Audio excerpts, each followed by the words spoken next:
I'm okay. I just smoked another to the face, yeah. She wanna stay.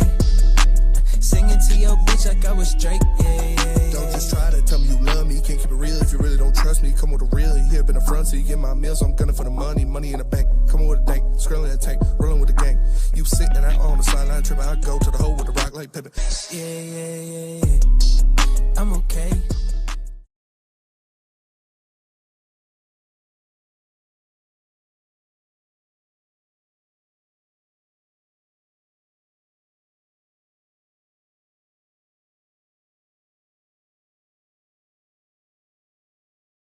All Monday night, Coliseum hooked us up. We got drink specials. We got food specials. We got helmet giveaways, courtesy of John Yu at Pro Sports Zone. Make sure you guys come check us out, man. It's going to be crazy. It's going to be a live night. We're going to have tons of guests up here. It's going to be fun. We're staying here for all of Monday Night Football, too. This is crazy. I'm still like shook a little bit. Like this is lit. This is lit. This is lit. They got buckets. This is the spot for Monday Night Football. I'm just saying. It is. I'm just saying. And if you ordered merch, I got it on me. Yeah. So come see your boy. Yeah, pull up. Pull up on me. But nonetheless, Smitty, we got a big show packed, man. Big show. I'm going to keep it real with you. We're talking all Detroit Lions. All right, I saw a couple of other shows earlier squeezing a little bit of college football. I'm not talking about those blowout games. No, we're talking about the Detroit Lions. We don't care about MSU Akron. We don't care about Michigan Hawaii. We both knew both teams were going to win. Yeah. We got Lions football to talk about. We got NFL football to talk about. That's what's the important thing. It's a football Monday. We're coming off a loss, so we can't be too happy. But, man, still, they impressed me. I'm not going to lie. Thank you. They showed me a little something. Thank you. I expected them to go out there and not perform as well, but we saw DeAndre Swift go out there and go for 140-plus yards, most Career yards high. of his career on 15 carries, averaged almost 10 yards per carry. The guy was out there splitting people in half, running up the middle. A lot of beautiful things you'd love to see. He was breaking it off. Obviously, there's a lot they need to work on. Defense not looking so great. Your guy's boy, Jared Goff, not looking so great. But it's the first game, so I'm gonna give him a little pause. I'm gonna give him a leeway. They impressed me. Like I said, I think the Eagles are a good team. They got a lot better, and we came out there and we hanged with them. We banged with them for 4 quarters, and that's all you can ask, really. 100%. I think what I'm more proud of too is like if we're being real about this team, and which we have. I maybe went off a little deep in a little bit with 9 wins, but it's nonetheless, this is still a developing team. Yes. We're still very much in the developmental stage. The Eagles, they're getting high praise. There's guys that have them going to the Super Bowl this year. You know what I'm saying? They're getting beefed up. Plus, this year, they added much more talent, too. Yes. I mean, Kobe Dean didn't get a lot of snaps. Is it safe to say Malcolm's better than Kobe Dean yet? Are you saying that yet? I'm not saying it yet, bro. We haven't seen it. Malcolm looked really good, though. Our He boy did. Malcolm, we saw him flip Lane Johnson, Yes, put him sir. on his ass. I think it was Jason Kelsey, actually. Yeah, Flipped Jason Kelsey, Kelsey, hip-tossed his ass in the end zone. You love to see that. He was making plays in the backfield. Scooped Miles Sanders, he had a too, tackle for a loss, Yeah, scooped up Miles Sanders, hit the salsa after. You love to see your boy Malcolm out there performing like he did. But the defense still has a lot of work to do. They're going to need to clean it up. They're going to need other guys to come through. The pass rush did not come through. Aidan was in the backfield a lot. Okay. He was close. He was close on a lot of different plays, but close don't get you shit in the NFL. You need to capitalize. You need to make those plays. You need to get there. You need to get that quarterback down. Albeit, I'm not freaking out. Like I said, it's first game. We do have an overreactions topic that we'll get to. Yeah, I'll save a lot of my stuff. It's still, for man, overreactions. we're missing Romeo. We're missing Julian. We're missing Levi. I'm not worried. I'm not worried just yet. Yeah. 100% Jerry Jacobs. Jerry Jacobs out. Like, 100%. And football's going to be like that. The NFL, like, don't mistake it. You know what I'm saying? There's 100% going to be injuries on every single team. Facts. I mean, the lucky teams, the teams that make it the most are the ones that get lucky, and the guys, for the most part, stay healthy. But there's always going to be injuries, so I'm not using those as my excuse all the time. But like I said, we're very much in the developmental stage. The Eagles are like, I'm telling you, they're supposed to be slow, but they're not as bad as they were saying they were. Are you with me on that at least yet? No, I think they're still going to be good. Yeah. They're still going to be good. They're still going to be good. They're still going to be a good team. I think they're going to win the NFC least. I mean, it's not saying much, as the worst conference in football always has been, but they're going to get better. They're going to, obviously Jalen Hurts did not impress. Yeah. Other than, what we knew he could do. We knew he could run the ball. We knew he could scramble. We knew all of that. And he showed that. The Lions looked lost on third down when Jalen Hurts was out there. They looked like they didn't know what was going on with him. Man. It didn't make sense to me that they didn't have a spy on that guy. How do you have that quarterback who is that elite, and he did it to you last year? He did the same damn thing to you last year, and you don't do anything to make up for that. You don't do anything to compensate for that. That is what pissed me off the most. It looked like they just thought it was just another guy, not a guy who rushed for 70-plus yards on you last year in the game, and he did the same thing this year. Yeah, even more yards this year. I think he had like 90-something. But if I'm keeping it a buck, though, the guys that got, like, Aidan, like, all right, that's the one thing real quick, too. People try to bash Aidan, which we have that in a later subject, but, like, he was there, but just over-pursued. You know what I'm saying? A lot of people question our pass rush and stuff like that. I'm not, because a lot of things that I saw yesterday, a normal quarterback, a pocket quarterback, is not evading those situations the way Jalen Hurts was yesterday. And honestly, I'm going to give more kudos to him because, again, I brought this up last week with Lamar Jackson and Aaron Glenn. He had that game plan tailored to him, and he kind of limited him for the most part. Yes. But every once, he did break out a few times, and Jalen Hurts obviously managed to do that too. And that RPO with those, it's crazy because, like, it's a college-style offense. Yes, almost. But with him, you couldn't. It's dangerous. It's dangerous when you have a guy, you have that much of a weapon as your quarterback. That's another weapon you have to account for. Yeah. You can't forget about. Like you said, that's where I'll cut Aidan some slack, cut those defensive linemen some slack, because if it's a normal, like you said, pocket quarterback sitting back there, he's not making it out of there. Exactly. He's not getting out of there alive. He's not getting out of there unharassed. So when you have a guy like Jalen Hurts, though, that's something you have to account for. You have to account for that. And it looked, I saw it in the chat already, they couldn't get, big split, couldn't get off the field on third down. Eagles were 11 for 14 on third down. Like, that's what loses you games. Yeah. It just makes the defense tired. It gives those offenses confidence because they're establishing drives and keeping it going. And, you need to get off the field when you have them on third down. When you have them back, when you have them almost done, you have to finish it, you have to get the kill, and the Lions couldn't do that yesterday. And then that's what I'm saying. A lot of it, like, we're young, the second youngest team in the league, if I'm not mistaken. And, like, we're still void of a bit of talent. There's some talent in this establishment, though. Goddamn, you know what I'm saying? Shout out to them. Yeah, they're not void of talent here. Make sure you guys come through. But we'll dump into that stuff, man, because we got the whole show spread out, attacking the Detroit Lions and Eagles game matchup and how we feel about even Dan Campbell, man. I turned on BDE today. I was triggered. Yeah. I was triggered.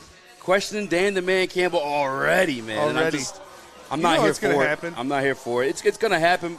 But it's game one, bro. I'm going to be distracted all damn episode. I'll tell you right there. Yeah. Homegirl's out there right now.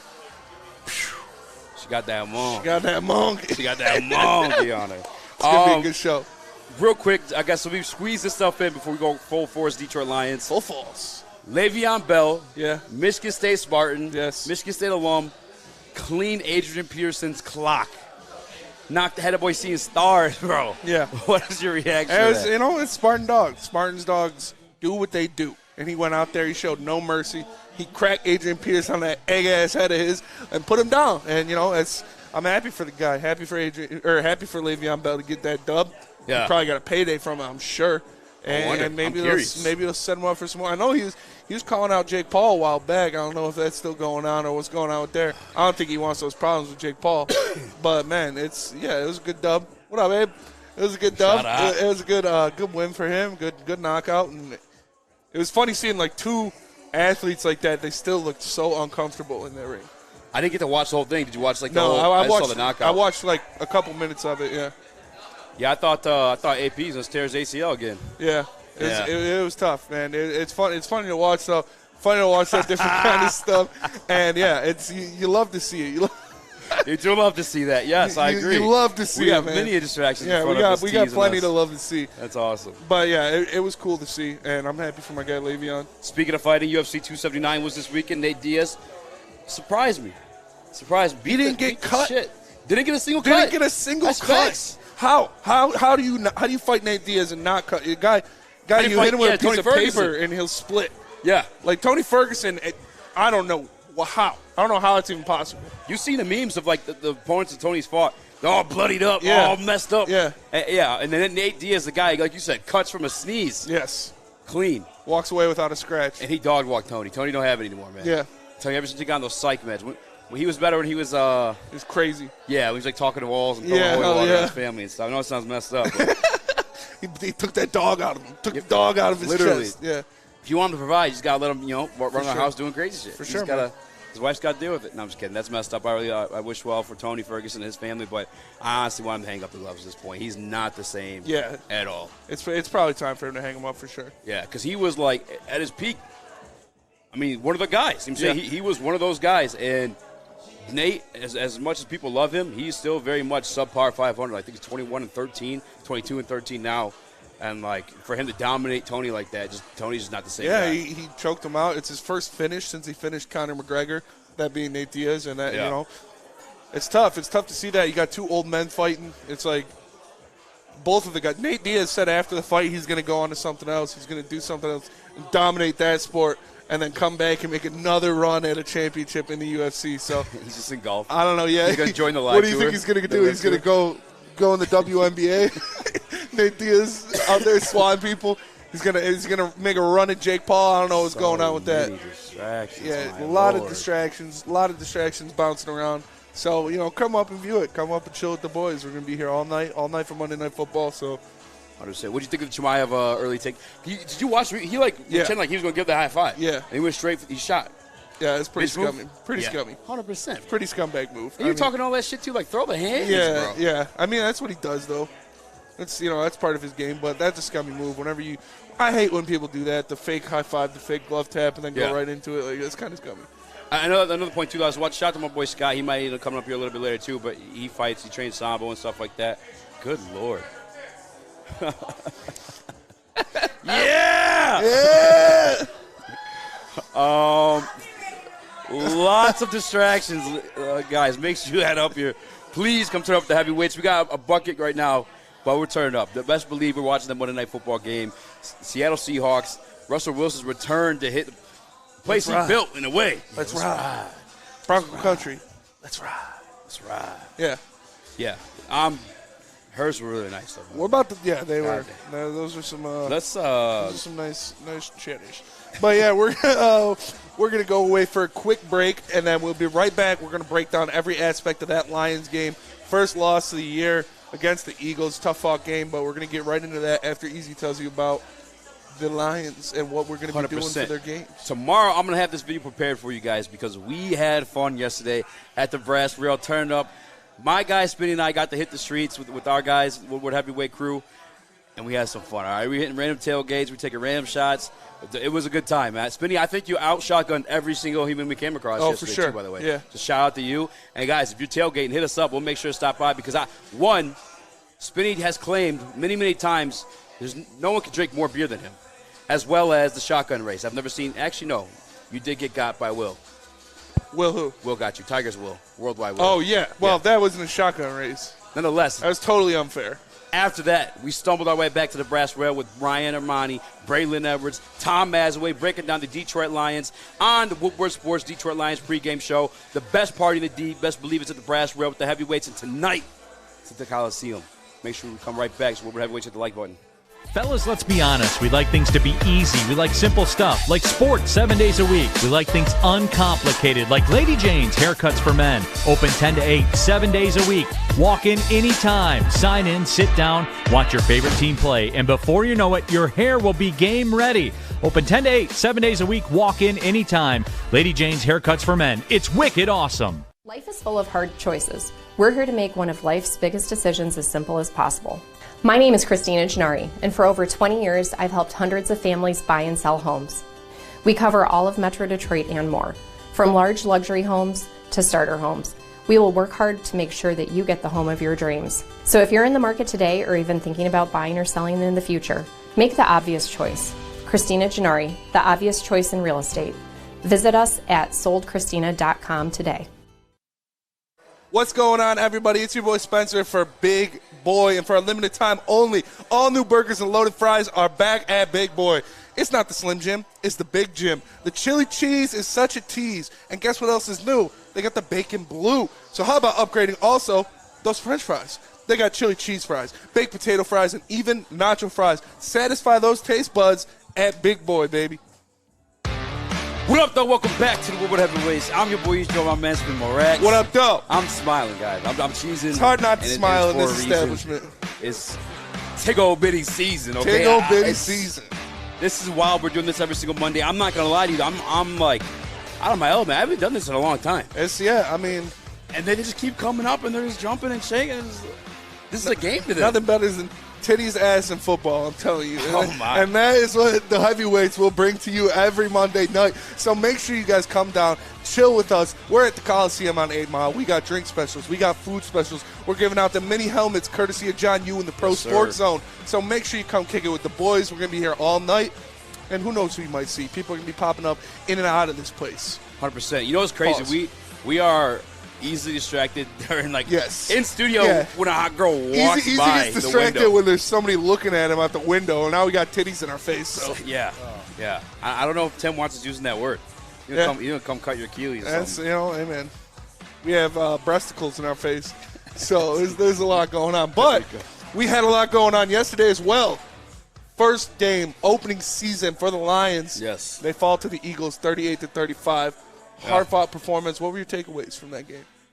Man, I had a lot of good takeaways. I think it gets lost at how good the Eagles are supposed to be this year. You know what I'm saying? The fact that we got blown out, and I said it either way because all the injuries last year. But my takeaways is I do have some faith in this defense, which we'll probably dive a little bit more in depth later on with that one. DeAndre Swift. Yes. We heard it all season during Hard Knocks. He could be the real deal. Yes. He's got that it. He's got that dog in him. Deuce Staley's been saying it, and we've seen spurts of it. You just haven't seen him healthy enough to carry it out all the way.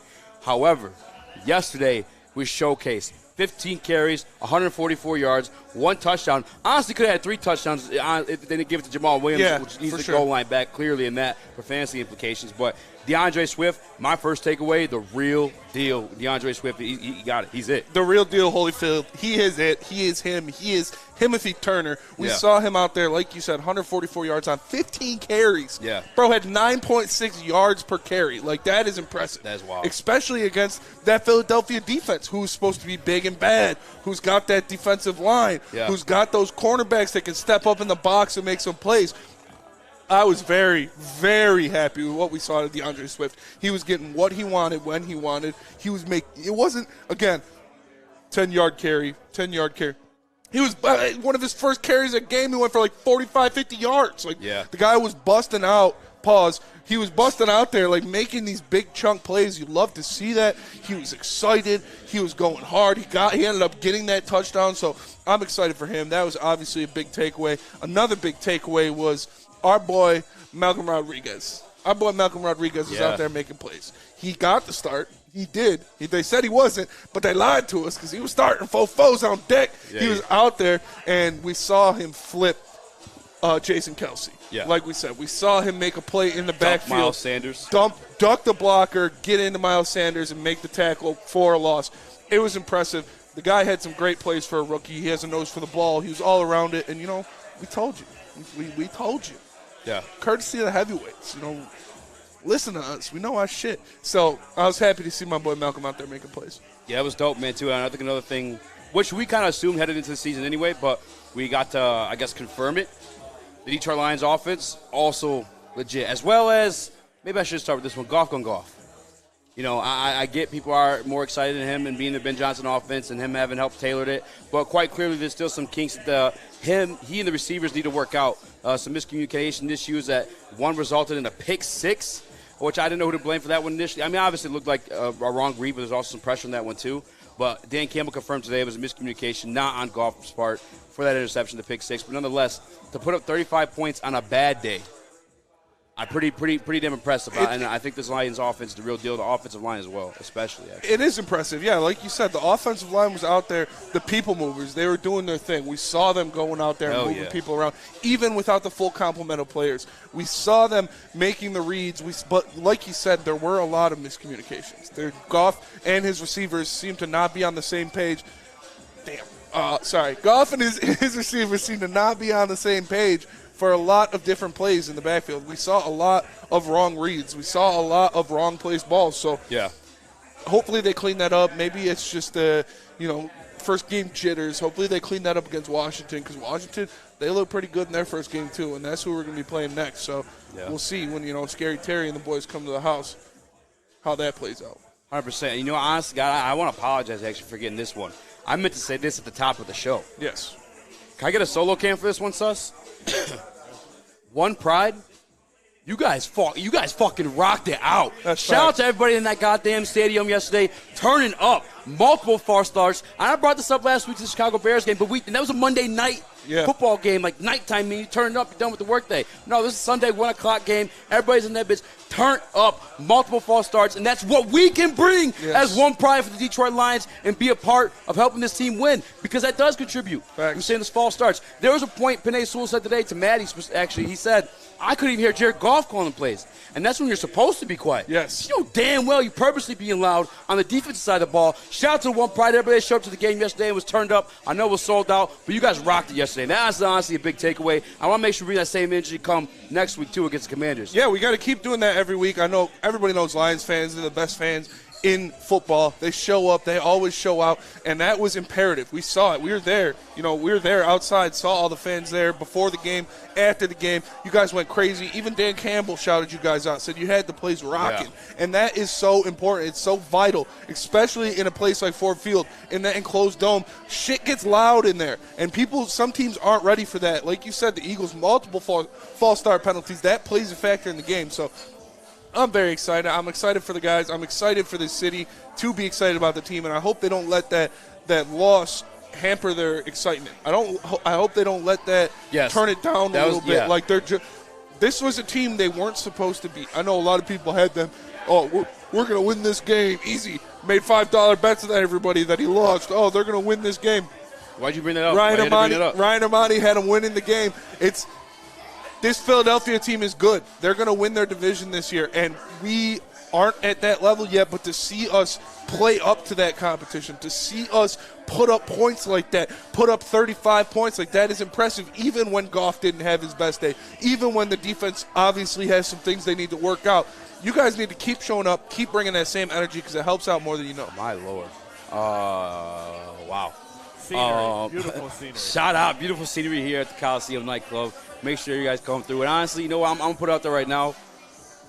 On behalf of the heavyweights, no cover. I owe the city $5 anyway.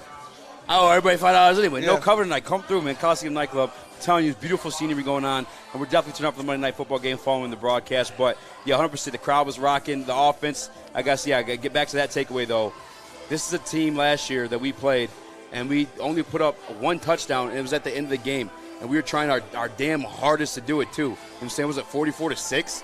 Like, this is a completely night and day. And again, this is also the Eagles' defense that got better. Yes. You know what I'm saying? Like, it's Brandon Graham's back. They got Bradbury. They got CJ, DJ back there, which obviously he got us, the pick six to the crib. But, hey, man, I think there's still a lot of positives to take away. This was one of the ones that it was going to be a tough one. It was going to be a tough one. This was a test to start off the season. Again, I didn't have us winning this, but I was happily surprised. I knew the offense would be there.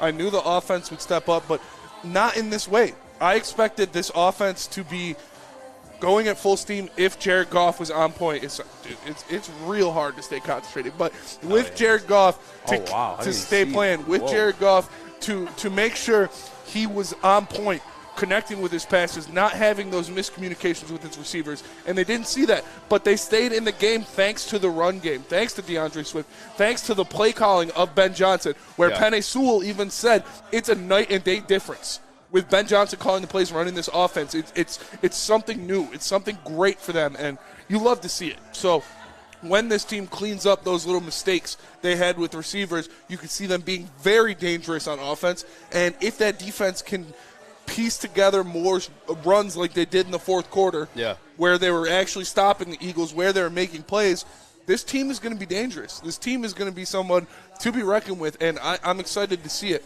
Yeah, I'm telling you, man, it's not – like, I know obviously the defense is going to hard to say it, there's positive takeaways there, but I'm telling you guys, Carson Wentz isn't doing what Jalen Hurts did yesterday. He's just not. There was multiple times that our guy, Aidan Hutchinson, the number 2 overall pick, that's one thing, too. People are starting to question him a little bit even. And too early for all of this. Way too early. But again, ridiculous. There's situations where he would have guaranteed cleaned up a regular quarterback not named Jalen Hurts. Yeah. Now, Jalen Hurts is in the NFC, and if we want to make the Super Bowl, we probably have to go through him at some point. But this is his first game as an NFL player. He's going to get better. He's still very raw. He's new. I'm saying, I'm not tripping at all, man. I'm kind of happy. I'm surprised, actually, because I thought you were going to be more negative because there's a lot of people who are saying, "Oh, same old Lions, same old Lions." I'm like, man, what did you watch? What did you watch? Yeah, out there, it's bud? not same old Lions. Not at all. It was obviously different. They didn't have these stupid, ugly penalties. They didn't have these, game-losing plays. Like, this was a team where, again, I'm going to say it again, they shouldn't have won this game. They were playing a better team. They're going in with a new scheme. It's tough. Like you said, people have the Eagles as Super Bowl contenders. This isn't a team you're just going to go out there and beat because we are on Hard Knocks. Yeah. Like, this is still, the Lions are still rebuilding. And they showed me a lot in that game, even with the loss. So she's showing a lot, too. She is showing a lot over Lord. there. Yeah, she got a lot. She got a lot to show, and she's showing a lot. But, it's – Shout out. It's shout out Coliseum. She's showing a lot. So I'm excited. There's a lot going on. And what? Oh. Shot. We're about to go to the read. We got to pause the live read real quick. Keep going, man. Okay. I thought it Let's run it. Well, thank he gets you. nervous around pretty girls. Thank you. I do. Appreciate that.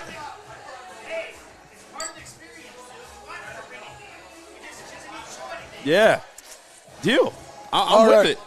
Okay, so back to outkicking your coverage because Woodward Sports Network is trying to give you a chance to sit front row for Detroit versus Washington next week. That's right. We're looking for the ugliest guy and the hottest girl. So, fellas, if you've outkicked your coverage, here's your chance.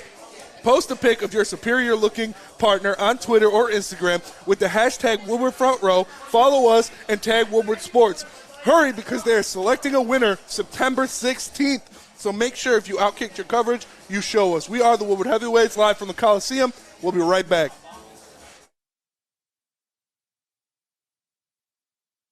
It took exploring 50 different formulas and hosting countless taste tests, but we believe Gypsy Vodka is the smoothest vodka on the market. Don't believe us? Ask the owners. We're Mike and Adam Kazanowski with High Five Spirits Distillery. We're in close to about 1,200 locations throughout Michigan. We wanted to create a brand that was geared more towards freedom, love, adventure, and at the end of the day, we really wanted to tell a story that inspired other people to take risk, follow their dreams, whatever that might be. Hey, it's Scott from The Bet Show. NFL Week 1 is in the books, and boom, we gave you all kinds of winners, even gave you the Sparties on Saturday. You guys are going to have to come check us out at 4:30 at the Woodward Bets YouTube page. You also got to get over that App Store and download oddstrader.com. It's got live scoring, play-by-play updates, and it's the best place to check all the odds for the best price right in the palm of your hands. But hey, let's get back to those fun coupons. Let's stay hot. Let's get us a winner. Listen, I'm rolling with the under tonight. I think it's going to be a pretty slow-paced game. oddstrader.com. Woodward Bets. Check it out. We don't like to brag that we are the toughest sports network in Detroit, but we do have a guy named Darren McCarty on our side. Lemieux and McCarty, who've had a good knockdown drag up. There they go, right on the whistle. They were talking to one another. Woodward Sports.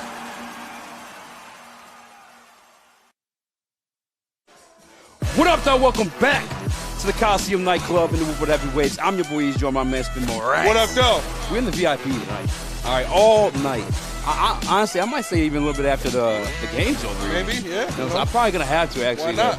I'm gonna get there to drive. Yeah. Dude, this is crazy. This is quite the experience, and like, it's kind of wild, man. We everybody at Woodward Sports is dope because like you got Braylon Edwards, obviously an All-American, Pro Bowler. Ryan Mine's been doing this forever. Tom Masway's been doing this forever. Adam, partner in the company. You and I kind of manifesting this thing on our own, man. You know what I'm saying? That's what we do, Shout man. out, That's man. what we do. Shout out. Not giving, only taking. 100%. Come up, party with us, man. We're celebrating, man. Life is crazy. Life is crazy. Life is Jimmy, beautiful. can we get another bucket? Shout out, though. But I was triggered earlier today. We are happy, and I'm going to stay happy, but. Stay happy, man. It's a happy day. I was triggered by our homie, Neil Rule, of the Bottom Line. Said, hey, is it fair to question Dan Campbell yet? And I think, I could be wrong. You know what I'm saying? Because, again, I was triggered. And when people are triggered, they don't think rationally. But I heard it was somewhere along the lines of the onside kick. And I got to be honest with you. I saw a lot of beef on Twitter about that, too. A lot of people are talking about it. I didn't have beef with it. No? I really did it. If you're down double digits and you at some point you need an extra possession. Yeah. It's coming down to it in the second half. You're going to possibly have to onside kick either way. Would you rather have to onside the kick when they see or know you have to, or be unpredictable. Yeah. That's fair, man. Ryan Armani, I think, gave the best point on this topic. He talked about it on Armani and Edwards with Maz. He talked about what? Damn. All right. Sorry, oh my good Lord. He talked about how. All right, onside kick. Yeah, he talked about. He talked about how the defense couldn't stop anybody. The defense couldn't stop them at that point. Yeah. So would you take the risk in giving them the ball back where it's, you're losing, 30 yards on the onside kick with the potential to get that back for your offense? I think that's a risk you're willing to take. When your defense is struggling like they were at that point in the game, the upside of getting the ball back and having the possession compared to the 30 yards you lose if you lose the ball, I think is the risk far outweighs, or the reward far outweighs the risk. And that's coming off of, too, like the half where you actually stopped them at the goal line and forced them to kick a field goal. On top of that, too, it's such a hindsight thing to say, you know what I'm saying? Because last year, when we were in L.A. for our Super Bowl game, if you will, when we did it, everyone was all about it. Yes. They loved going for the fourth downs then. They loved the onside kick back then. And don't forget that Dan Campbell comes from the regime of Sean Payton, who did it in the Super Bowl against the Colts to win the Super Bowl. You know what I'm saying?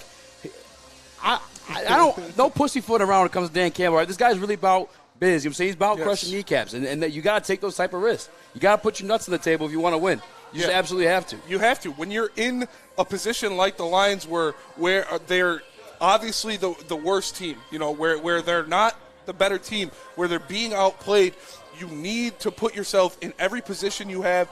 Go to 2Cam, sus. To be in every shot, thank you. Appreciate you. To be in every shot you can to get points. To be in every shot you can to change the genre of the game, to change the narrative of the game. And plays like that, onside kicks, you get it back, you're right there, you're ready to score again, and it changes the momentum. So I don't think just because they missed it, people are saying, same old Lions. I can't believe you do that call. Dan Campbell, he doesn't know what the hell he's doing. The guy is trying to beat a better team. A better team like the Eagles isn't just going to give you the victory. You have to go and take it. And when he sees that his defense is being thrashed like they were at that point in the game, you need to go and take a possession. You need to go and take points by getting something like that, by doing something like that other people aren't expecting, that the team is not expecting, just to steal a possession from them, because that can change the game. It's so fucking weak, bro. Yeah. Don't give me that shit. This is what it takes to win games. Literally, again, like I said, that's how he won a Super Bowl alongside Sean Payton and doing that. He did it last year against the Rams. This is a hindsight 50-50 thing. Don't give me that bullshit. Does it, at that point in the game? No. Like I said, are you going to onside the ball when they know you have to, or when it's least expected? At that point, it's on execution. You know what I'm saying? The kick was kicked literally right to the guy. Yes. You know what I'm saying? And,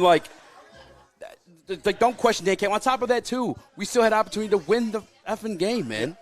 3 points. Yes, it was very close. And a very question. And maybe he got over the fourth down line or not. But I'm saying at the very end that we had to cross the plane. I think it was fourth down, third down. Yeah. Nonetheless, we still had a very much opportunity to win. You know what I'm saying? To say that cost the game. That bullshit. 3 points in the game that your quarterback gave the other team 6 points, and you're blaming it on an onside kick? Yeah. No, that is not Dan Campbell's fault. That's I like that call. If they get that ball back, everybody's saying, Dan Campbell, call of the year. Look at the guts it takes him. Yeah, the guy's a genius. He went out there and did it and stole that possession. But because it didn't work, because they didn't get it back, everybody's here talking smack about him. Come on. I agree. Weak. 100%. Weak. Dan Campbell needs to put results on the field. You don't know who he is as a head coach just yet until he produces some wins.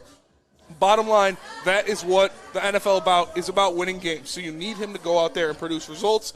But I'm not blaming this loss because he went for that onside kick. That's just ridiculous to me. 100%. I mean, that's what you got to do. You know what I'm saying?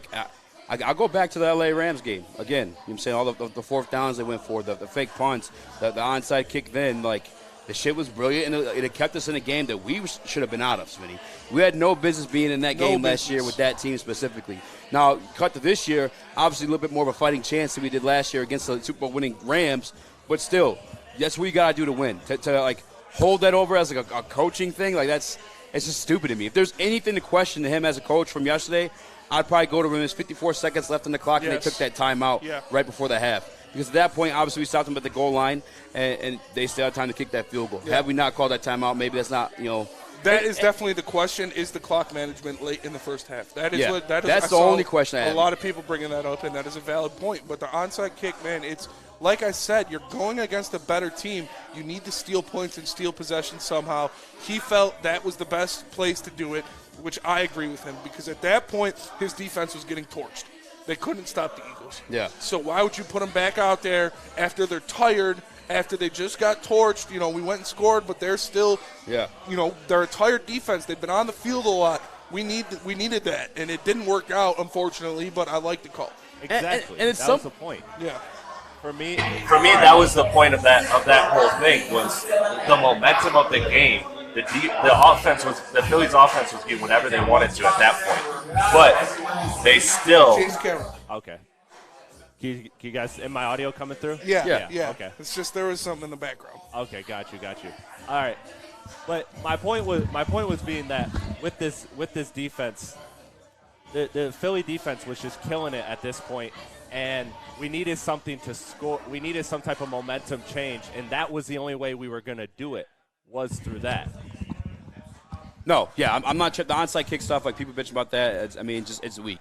It's weak. Had he got it, you'd be like, "Oh, Dan Campbell, he's so ballsy. I love him." Like, it's weak. It's weak shit. It's such a hindsight thing to do. Yeah. I love it when they go for it on fourth down. I love when they go on onside kicks, because ultimately that's what it takes to win games. Football is a game of inches. You know what I'm saying? Just like later tonight, might be a game. No, I'm playing. Shout out to the Coliseum nightclub. Shut up. But the only thing I questioned again was the timeout with the 54 seconds left, because even if you had the ball back, let's be. Maybe he has higher expectations, Jared Goff, than we do, but, like, come on, dude. You know what I'm saying? Like, 40 seconds, you really think you guys about to score? But, whatever. I'm saying I'm mad at it. I'm just – the field goal stuff, I'm not putting his coaching into question, especially, like, just being in the game, or just from what we saw last year, too. You know what I'm saying? Like, I like Dan Campbell as a coach. I know it maybe still be early to say that, but, like, I do. I have faith that he's a good coach. I think last year, just the fact when he fired Anthony Lynn as a leader – and just seeing what was going wrong and being able to, willing to make the change, obviously benefit the team in the long run, because we're seeing this offense night and day from last year. I know there's extra weapons as well, but Dan Campbell, to me, I'm not calling out his coaching because of the onside thing. It's such a weak. That is a weak point. It's a weak point. You can call his coaching out because of his clock management. You can call his coaching out because he hasn't won many games. But don't focus on this one onside kick. That's why he's a bad coach. That's the same old Lions. Yeah. He's making a risk. He's taking a play, like I said, for the betterment of the team, to try to swing momentum, to try to do something to put this game in his favor. But the chances of getting it are so low. It's okay, and again, if you get the ball when the team is not expecting it, it's a 30-point gap, or a 30-yard gap from when you would kick it off to them compared to where they got it on the onside kick. So I'll take that 30 yards compared to the potential of us stealing a possession from the Eagles. Yeah, I think it's Elijah or something like that. So you got to hope that Dan learns. No, I don't. I hope he continues beating himself. Because like I said, we still had every opportunity to win the goddamn game come time to it. I'm saying ultimately come to a judgment call on the referee on whether that gentleman had the fourth down or not. Like, this was a winnable game. We literally gave them 6 from Jared Goff. Don't give me that shit. Don't blame any of this on an onside kick. It's weak. I'm not gonna have it. Honestly, Neil has there'll be no Joe Dumars slander. Although there's slanderous things you can say about Joe Dumars, but there's obviously a lot of good things too as a player and GM. But I'm gonna have that up until what's like the threshold, you think? Huh? To where we open the gates where to you can slander Dan Campbell. Yeah. I mean, it depends on this year. If they go out there, if they double their win total, if they get to 7 wins, then I'm fine with it. I don't care. It's a rebuild. We're still in a rebuild. I don't care how much Kool-Aid you drank, how much you love the team, how much Hard Knocks inspired you. This team is not ready to contend yet. We're still 2-3 years out before we're going to be an actual contender. Yeah. We need to fix the defense, and we need a quarterback. So if they go out there and they hang and bang with teams like they did with the Eagles and they lose by 3 points, I'm fine with it. If they go out there and they produce and if they're losing 45-6 to teams like this, then I'll talk about Dan Campbell. But if they're keeping it close against good teams, if they're winning the games they're supposed to win, that's very important, and that's what I like to see. Yeah, honestly, the fact that we were still a 1-score game even after the fact of the onside kick, as more evidence of him being a good coach than not. You know what I'm saying? Like you said, yeah, they did get the ball extra time closer to their end zone and scored. And we still had a chance to win. Still a 3-point game. More point that he is a good coach. I'm not having it, man. I'm not having it. But make sure you guys hit the like button if you haven't already. If you are in the Metro Detroit area or you ordered a shirt, come on up to the Coliseum nightclub, guys. We are turning up. This is Woodward Heavyweights. I'm boy Eazy. I'm my man Spin More Racks. We'll be right back. At work and at home, we're there with smarter security solutions. Featuring complete automation with customized alerts and more. For over 90 years, we've been the company that's been counted on to protect what matters most, all with personalized service and care. Right now, for a limited time, receive a free video device plus free installation with a new home system. Guardian Alarm. We protect Michigan. When you need apparel, there's only one place to go. Big Frog in Novi. With no setup fees, no artwork fees, no minimum, and a 24-hour turnaround, you can have your whole team outfitted in no time. Embroidery, direct-to-garment, vinyl, and screen printing, Big Frog has it all in all the styles you want. So whether it's a sports team, fundraiser, school event, or corporate needs, Big Frog is your one-stop destination. Visit bigfrog.com/Novi or call 844-4-BIG-FROG. What up, though? Welcome back to the Coliseum nightclub, the Woodward Heavyweights. I'm your boy Eazy, my man Spin More Racks. What up, though? Young Sus. I missed it. He must have had something in his can. He You had guys something going in the crazy. can, something in the Literally bag. in the chat they're saying we want more Sus. When never has heard that that ever before. been the case? Never heard that before. Yeah, ever. Never ever. Never ever. Ever ever. Ever ever. Ever ever. We turn up, guys. But I'm Coliseum telling you, nightclub, you come guys through. keep telling us, turn the cameras around, let us get the shots. Hey, if you want to see the merchandise, you got to here. come down. Literally. You got to come down. We're here. 8 Mile, Coliseum. Hey, we got have beers. buckets of beer, We got fam. buckets. We got bucket specials. We got food specials. We're giving out these helmets courtesy of John Yu and the Pro Sports Zone. out. So come down. You want to see the merchandise? Come on, man. You know we're not going to give you the free. We're not going to give you the free on YouTube. You got to come down. You got to check it out in person. I highly recommend. Highly recommend because recommend it. there's some great merchandise. Now, obviously, Beautiful scenery. Beautiful scenery. Yeah, beautiful scenery. We were speaking up for Dan Campbell in defense of him. However, there's a gentleman named Jared Goff who others had to defend him from us. Had a pick six yesterday. This game was decided by one score ultimately, 3 points. How are you feeling about OJG? Man, Hey. Hey.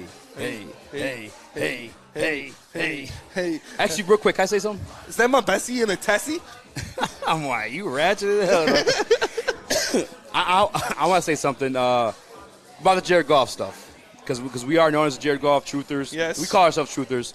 You guys call us haters. Yes. It is what it is. He very much Jared Goffed it up at certain points yesterday, but He did. He's better than last year, and I attribute that to Ben Johnson, who play called yesterday too. Shout out. Did a pretty good job. But Shout out. there's this rumor I want to dispel. And I've heard it in the press room at this point. Danny Rogers, although I love Danny Rogers, shout out to her as well. But they're saying there were 16 drop passes in yesterday's game. That's incorrect. There were 16 incompletions. One of them actually was an interception. Please don't, out of 37 attempts, he completed 21. Yeah. Those are 16 incompletions, not 16 drop passes. There was not 16. I think I saw there was 5 drop passes. Exactly. There were drop passes. There were. Amon-Ra But had a not drop. 16 of them. Amon-Ra had a drop. Shark had a drop. Reynolds had a drop. By the way, on a touchdown ball.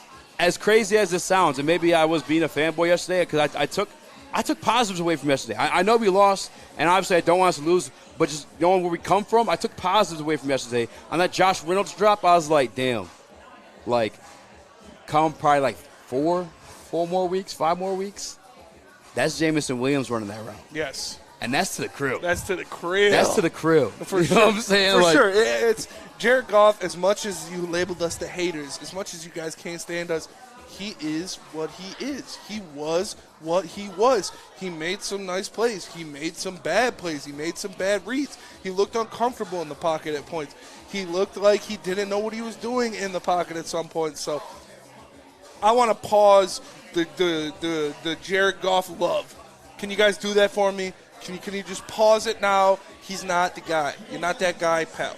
Brad Holmes has been out on record saying that if their guy is there, they will go get him.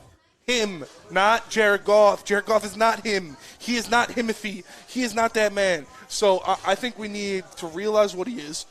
Could he have been better? Yes. Did he do some nice things? Yes. Yeah. I was honestly a little bit happy with what I saw out of Jared Goff. Yeah. Although he didn't make all of the throws, it wasn't all on him. But he still needs to go out there and he needs to prove that he can do it. He needs to prove that he can will this team, and I just don't believe that is possible. That he'll end up being the guy? He's not the guy. Yeah. I don't think he can be that guy that puts the team on his back, that makes those passes, that makes those plays down the field. That's just not who he is. He is a guy that when everything is right around him, he will do enough. Wow. He will do enough. Wow. She's doing enough. That is enough. That is enough. And I'm not ready to exile Jared Goff because he's a fine quarterback for what we need right now, what we have right now. It wasn't all on him. I will say that. It definitely was not all on him. He made plays. I wish he was all on me. He made plays. He led the offense. Maybe not led because DeAndre Swift led. But he had that offense score 35 points, which is impressive. But, yeah, that's not it. J-Dog macking over there. Oh, yeah. J-Dog's spitting. Hey, he sent us a text in the group. I think she likes me, bro. I think she likes me. I think she likes me. No, man, I'm with you. And at this point, too, like, no. Woo! We knew what Jared Goff was. Even before he became here, he became a Detroit Lion. You know what I'm saying? We saw him as best. And obviously last year we saw him as worse. We saw him as worse rookie year too, but it's kind of hard to count like rookie years against guys because, again, it's the rookie year at the quarterback position. I'm not going to do that to him. But we know what he is. You know what I'm saying? Can he win you games? Yes. He's going to win you the big ones? Probably not. No. You know what I'm saying? Not most of the times. Depends, he just is what he is, man. He can get the job done. I think having Jameson Williams, again, surrounding him with talent, you've seen him get the job done. You saw that in L.A. Jameson Williams would be another piece of talent we put around him, like I said. That Josh Reynolds drop, insert J-Mo. If J-Mo has better hands, we have yet to see. You know what I'm saying? At the pro level, whatever. You know what I'm saying? Come on, now. But we know he's going to be a lot more open. I'm not even trying to dog on Reynolds like that either. To the house. Yeah, J-Mo definitely taking it to the house. All right, you got me. If he catches it. He's catching it. If he catches it, he's definitely taking it to the house. But JG, he is what he is. I'm not trying to tell you guys he's trash. I'm not trying to tell you he's bad. I'm just going to tell you, expect us to draft a quarterback next year. All the signs have been there. I'm done like pointing it, or saying it over and over again. I don't think I actually have to. I think, actually, can we run a poll on that one, Sus? I don't know. It's kind of shaky when I go to the YouTube chat. Okay. We'll leave it alone. Huh? I guess there's enough polls in here anyway. Yeah, there's definitely enough polls. There's enough polls in here anyway. There's enough polls in here for sure. Yeah, hell yeah. I mean, we're doing appreciate great. you. Shout out to our guy Jimmy V too, man. If you guys ever want to advertise Woodward Sports, make sure you hook up my man Jimmy V. Hit him up. I got his cards in my thing. I'll tweet him out today. Hell yeah, for real. He get you right. He got us right. This is crazy. We're the new show on the network. How we get spoiled like this? Make dreams come true. Look at us. Look at us. Who'd have thought, huh? Who would have thought, huh? Who would have thought? Like a kid in a candy store. You know what? Actually, I could probably hop over. I think I'm signing Woodward. I can make a poll. But I'm just curious if people still think that he's going to be the guy of the future. Yeah. You know what I'm saying? I'm going to do that. Spinny. Give me still one Cam Spinny real quick. Let him go in. Blows my mind, bro. Like, what Don't go too hard. Don't go too hard. I know you're trying. I'm trying to temper myself right now. What evidence do you have that, like, Jared Goff is that guy? Jared Goff's going to be our franchise quarterback. He's going to lead our teams to success. He's going to do all of this. I don't see it. I didn't see it when he was in Los Angeles with one of the best play callers in the NFL, with a stacked offense, with a all-time defense, with the best player I've ever seen play the game of football in Aaron Donald. One of the best running backs in the league for multiple years in a row in Todd Gurley. When Todd Gurley was in his prime, he was unstoppable. So I don't know where that confidence came from, where the hate on us came from. It's, it is what it is. It's Jared Goff. He's a bridge guy. He'll never be more than a bridge guy. So I expect him to be gone in a couple years, probably 2 years after we find our guy. I don't know whether we'll have a good enough draft pick this year to go after a C.J. Stroud or a Bryce Young. Bryce Young looked good this weekend. Bryce Young looked good. But he's small. People say, does he have the arm talent? Different things like that. C.J. Stroud didn't look great his first year. Wow. But where the Lions, look great where this year. she looks great this year. Where the Lions are drafting, there's going to be some quarterbacks available. There's going to be a Will Levis. There's going to be different guys like that. And is that Brad Holmes' guy? Is that someone that Brad Holmes feels comfortable with using that pick to go and get? We'll need to see when it comes to it. But I think if he doesn't draft a quarterback this year, I'm going to question Brad Holmes. I'm with you. If he doesn't go out and get a quarterback this year, I'm with I you. love everything he's done aside from drafting the injured players. But if he doesn't go out there and get a quarterback this year, I'm going to question him. I honestly am. And honestly, too, like I told you, I finished you off from questioning Dan Campbell. As much as I rose the original questions on these second-round picks, these defensive tackles, and Josh Pascal, edge rusher / DN, how it is in our type of defense. But nonetheless, him, Levi, I guess the one defense I'd have of him in those situations is knowing that this was going to take a couple of years. Yes. You know what I'm saying? So maybe it's like, hey, we do have time for these guys to get right, get healthy, because we're truly not competing until, you know what I'm saying, a little bit now. We have time. For sure. But still, I don't like it because those are years of eligibility. Those are years of that rookie contract. Yeah. Those are years that you have these guys, if they're legit, have them for the cheap. Yeah. And then, but once they all start, once this team's ready, we'll say, what is your honest, with Brad Holmes, I'll give him blank many years for this team to be competing for division titles, a perennial playoff team. What is it, 2 more years, 3 more years? What is it? For division title? For division title, for in the playoffs, a couple years, ready to go.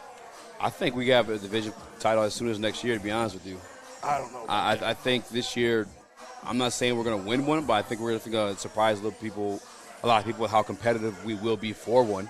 So if I'm factoring that in, then I have add on another draft class next year, you know what I'm saying, with 2 first-rounders to work with. Yeah, I think it could be as soon as next year. I think the defense still that combined with the coaching. I think the defense still needs a lot of work.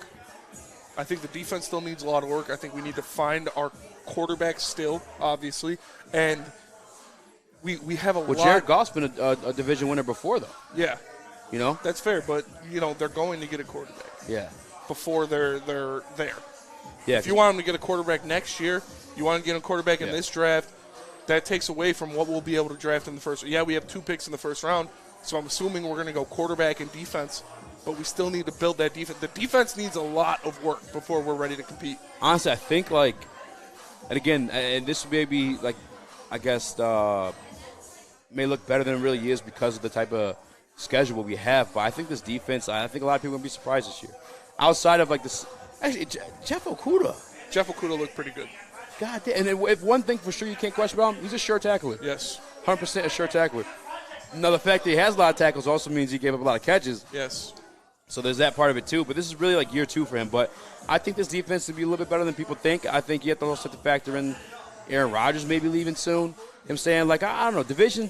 And that's why I don't value a division like that. You know what I'm saying, winning a division. Because, you could still win your division and get your ass whooped in the playoffs. You know what I'm saying?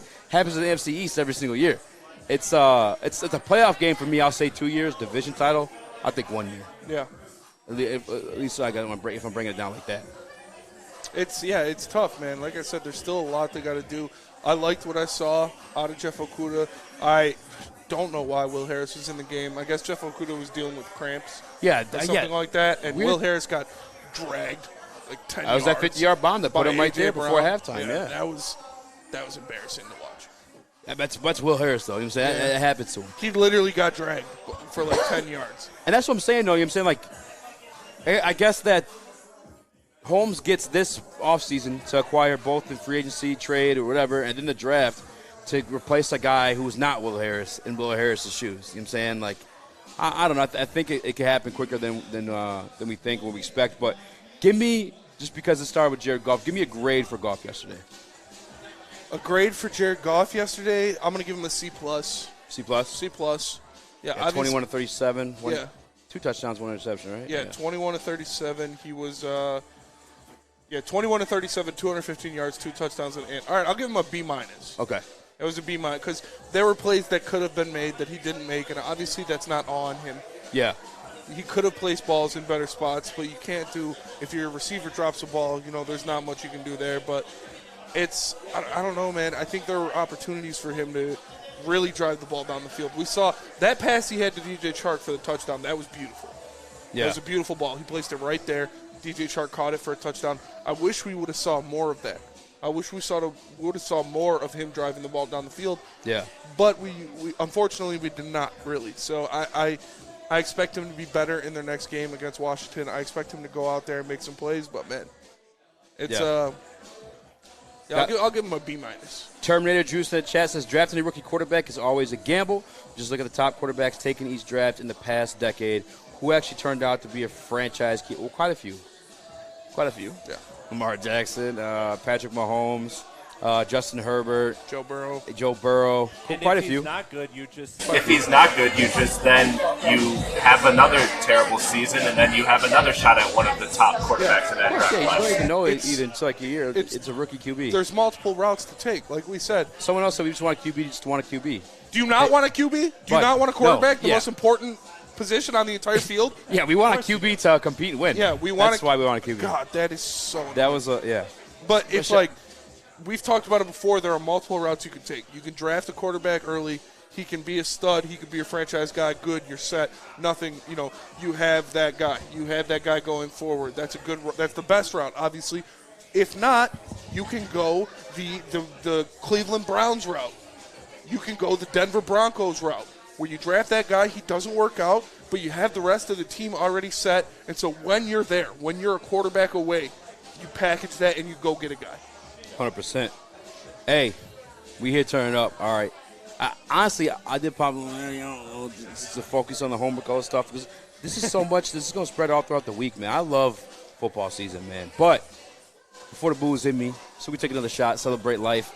Let's hit another commercial break. It's Woodward Heavyweights. I'm your boy Eazy, join my man Spin More Racks. Hit that like button. We'll be right back.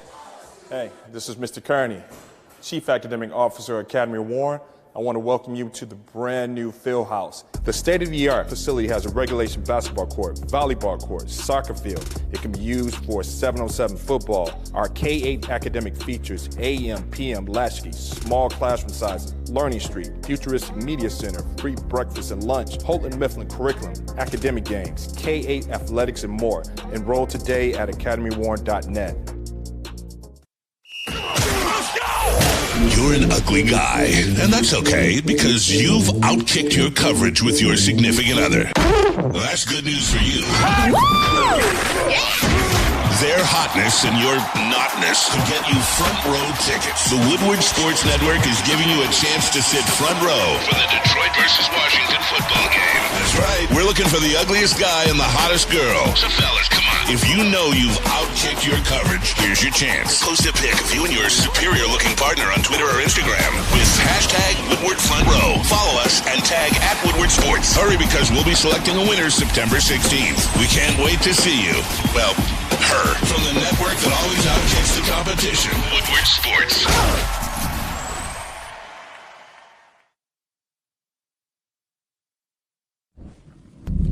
For a limited time only, all new burgers and loaded fries at Big Boy. It's not a Slim Jim, it's the Big Jim. The chili cheese is such a tease. Guess what else is new? The bacon blue. How about upgrading those fries? Chili cheese fries, baked potato fries, nacho fries, what will it be? Satisfy those taste buds at Big Boy. What up, though? Welcome back to our Coliseum nightclub. I'm your boy Eazy, join my man Spin More Racks. What up, though? We got Young Sus in the VIP booth. JB next to him on the ones and twos. I got to address something in the comment real quick. I lost the name. I apologize. Shout out to everybody in the comment section. We love when you guys tap in. It helps us fill the show with a little bit extra content we didn't prepare for. But he asked, y'all act like getting an elite quarterback is so easy.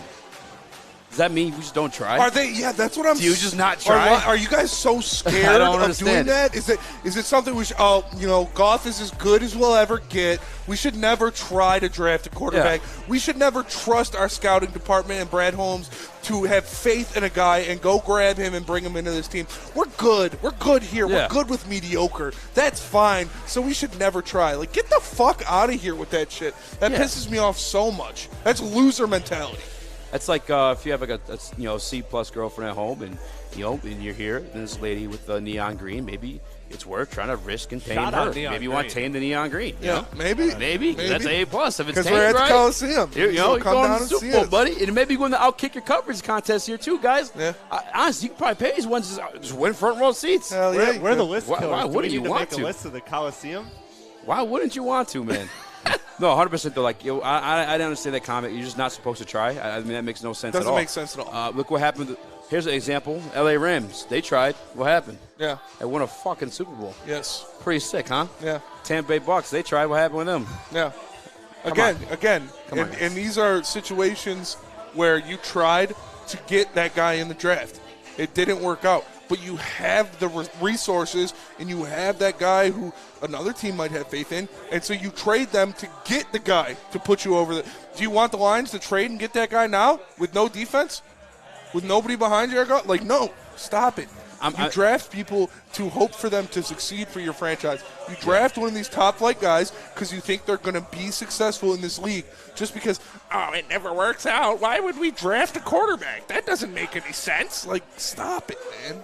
And thankfully, I'm drinking, so I'm tuned down a little bit. Because I'd go back into the Mahomes bag, you know what I'm saying, when they had Alex Smith. Yeah. I said, I'll go with the Jimmy G bag there, the Baker Mayfield bag there, you know what I'm saying? Like, what the fuck? There's so many examples of it. So many different routes. So many If examples the of guy it. doesn't Jameis work Winston. out, you're acting like if we draft that guy, he doesn't work Jameis out. Winston. It's the end of the world. We'll never do any, good GMs, good franchises plan their way around that.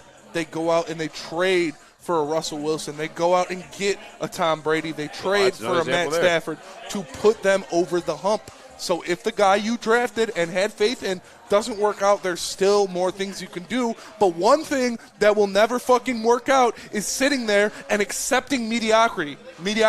That will never work out for you. That will never bring you to that upper echelon of teams of talent that you want to be. So sitting here and saying, why should we take a chance? Why should we take a gamble? Because that's the name of the game. You have a scouting department for a reason. You have a GM you trust for a reason. You want him to go out there, identify talent, and bring it to your franchise. And if it doesn't work out, then you move on from there. But you don't sit there and say, don't do it because there's risk involved. There's risk involved in everything. Don't be scared to draft a quarterback. What if it doesn't work? What if it does? What if it does and you have a Joe Burrow and he gets in a damn Super Bowl his second year in the league? Like, come on. Cardinals with Kyler Murray. I mean, this goes on and on and on. I don't understand the logic in that thinking whatsoever. You have to try, bud. I don't know if you ever want to win, if you want to do anything in life. What if me wanted to be a broadcaster in quarantine, and I'm just like, man, it might not work out. It's not even worth. It might not work out. I'm just not going to try. How often does somebody who starts something in their basement blow up? Yeah. That's not going to. Only Amazon. I'm just not going to do it. Only fucking Jeff Bezos and Amazon. Yeah. You know what I'm saying? Yeah. Like, and guess, look at us now. Look at us now. Hey, fuck you, me. Yeah. You got to try, guys. You miss 100% of the shots you don't take. Facts. And that's as Wayne simple Gretzky, as that. Michael Scott. 100%. Moving on, though. After schooling people. I want to continue on with a little bit of Detroit Lions grades, and I want to go with some of the rookies, starting with our first pick, Aidan Hutchinson. There's some people, actually Neil did that too, which triggered me a little bit. Neil tried calling out Aidan Hutchinson for, I honestly don't even know what his final stat line was. Half a tackle, full tackle, you got it? Yeah, I got it right here. I believe it was half a tackle. Yeah. Spinny. Aidan Hutchinson, yeah, he had 1 assist. Yeah. Did you watch the game, though? Yeah, dude. So people making those comments, just please be honest. Did you watch the game? Every time Did I you looked watch? at him, he was double-teamed. He was double-teamed, and he was in the backfield. He was in the He was backfield. back there. He was making pressures. I'd like to see how many pressures he had on Jalen Hurts, because he was back there. He was just an inch away every time, trying to make that grab, trying to make that tackle on a very elusive, highly athletic quarterback. So I'm not going to hold that against him. Yeah, it would be nice to see him make a play. It would be nice to see him get that sack, make that play. But it doesn't work out like that every game, especially for a rookie who is the focal point of every team looking at this defense. A team scheming for the Lions defense, especially with all the injuries we have on that defensive line, they're saying we're not letting Aidan Hutchinson beat us. We're not letting that guy beat us. And he went out there, and he was still getting in the backfield. He was still making plays. It didn't look, obviously the stat sheet didn't look great, but if you were watching the game, you saw him back there causing havoc. So, yeah, and that's one of the roles, too, as, not always necessarily a pass rusher, but at times you saw Aidan Hutchinson on the interior of the defensive line. And we spoke that on the heavyweight show specifically because we're former interior defensive linemen and offensive linemen. But sometimes you just got to fill the gap. You know what I'm saying? Sometimes you got to close those rush lanes. And he did his thing. If I had to give a grade to it, though, because he did miss a lot of sacks, but I mean, obviously Jalen Hurts, he did it last year to a bunch of teams as well, but B? Am I being too generous and giving him a B? No. Yes. Yeah, you are. Yeah, I'd give him a C-. C-? Yeah. C+? C-. He was there. He was there, but again, there doesn't matter in the NFL. Almost doesn't matter in the NFL. You need to make the plays. So based off of that, yeah, I'm not saying he's a bust or saying anything like that because he was back there. We saw him making plays. But to give him a B, he would need to at least have, a couple tackles or a sack. But I liked what I saw out of him. I liked the pressure he got. C+? And like somebody said, he'll have a sack on Carson Wentz for sure. Yeah, for sure. He'll have 2. 100%. If he plays that same exact at game, least 1. He'll have 2 sacks on Carson Wentz. Yeah.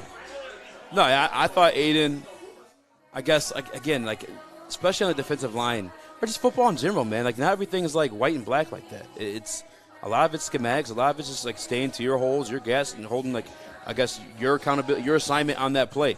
Malcolm Rodriguez, we may not have known this. In fact, we don't, because we don't know what his particular assignment is every single play. But Dan Campbell came out today and said he didn't miss a single assignment.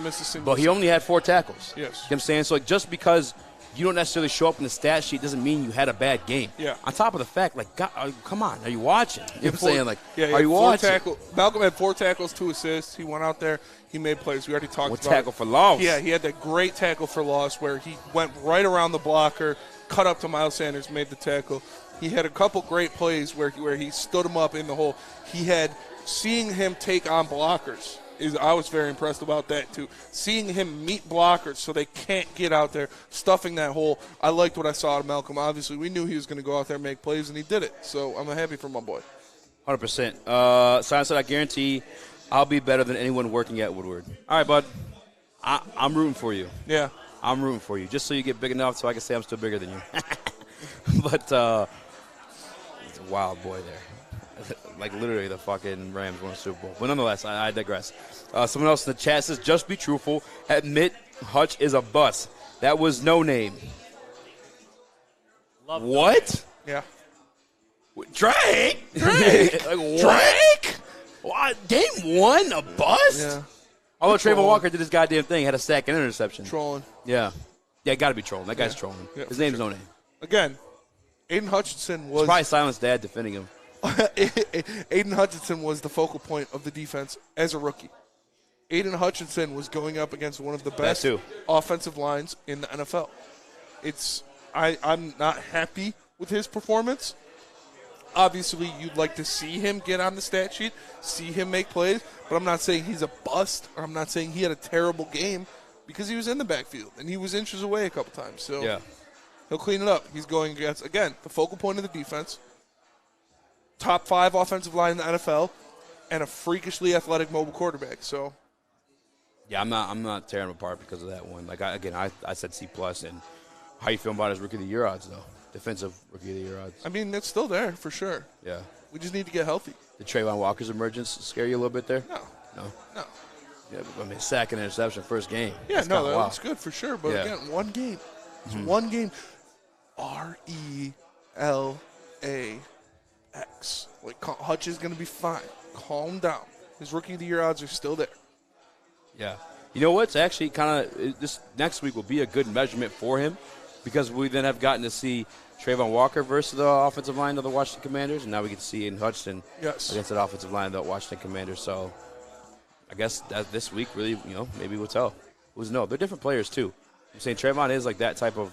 I'm not saying Hutch isn't athletic, but Trayvon's that freak athletic. You know what I'm saying? Like that. You saw him get that interception for a reason. Trayvon Walker is a freak gigantic athlete for sure. That's what they drafted him on. They drafted him on athleticism and upside, and he showed his athleticism in that game. But I want to see Trayvon Walker go up against the Eagles' offensive line. I want to see Trayvon Walker be the only person people scheme for on that defense. I want to see Trayvon Walker going into game 1 with 4 players on your defensive line injured and not playing. That's another thing, too, actually. You just brought up a good point. The Eagles' offensive line, top 3 in the NFL? Yeah. If we're being 100%, top 3 offensive line in the NFL as well. Yes. So this next week will be like a true testament of, I guess if you want to compare him and Trayvon. But again, I think they're different. You know what I'm saying? Trayvon Yeah, he might be rushing interior. I didn't watch all that entire game. Again, but Trayvon was going up against Carson Wentz, who's a statue. Yeah. Like, Carson Wentz used to be good, but after his injury, he hasn't been as mobile as he was when he was an MVP candidate. Yeah, last year injured, both ankles on one play? Yeah. So I 100% expect Hutch to bounce back. I expect Hutch to have a sack and a half against Carson Wentz and the Washington Commanders. Do this for me if you guys in the chat. Comment down below your grade for Aidan Hutchinson in his first game as a Detroit Lion. I'm going C+. That's probably a little bit of a slappy because, he did only have half of it, but I saw the potential. You know what I'm saying? That's why I said when I watched yesterday's game, I saw good things. I saw them in the backfield a lot.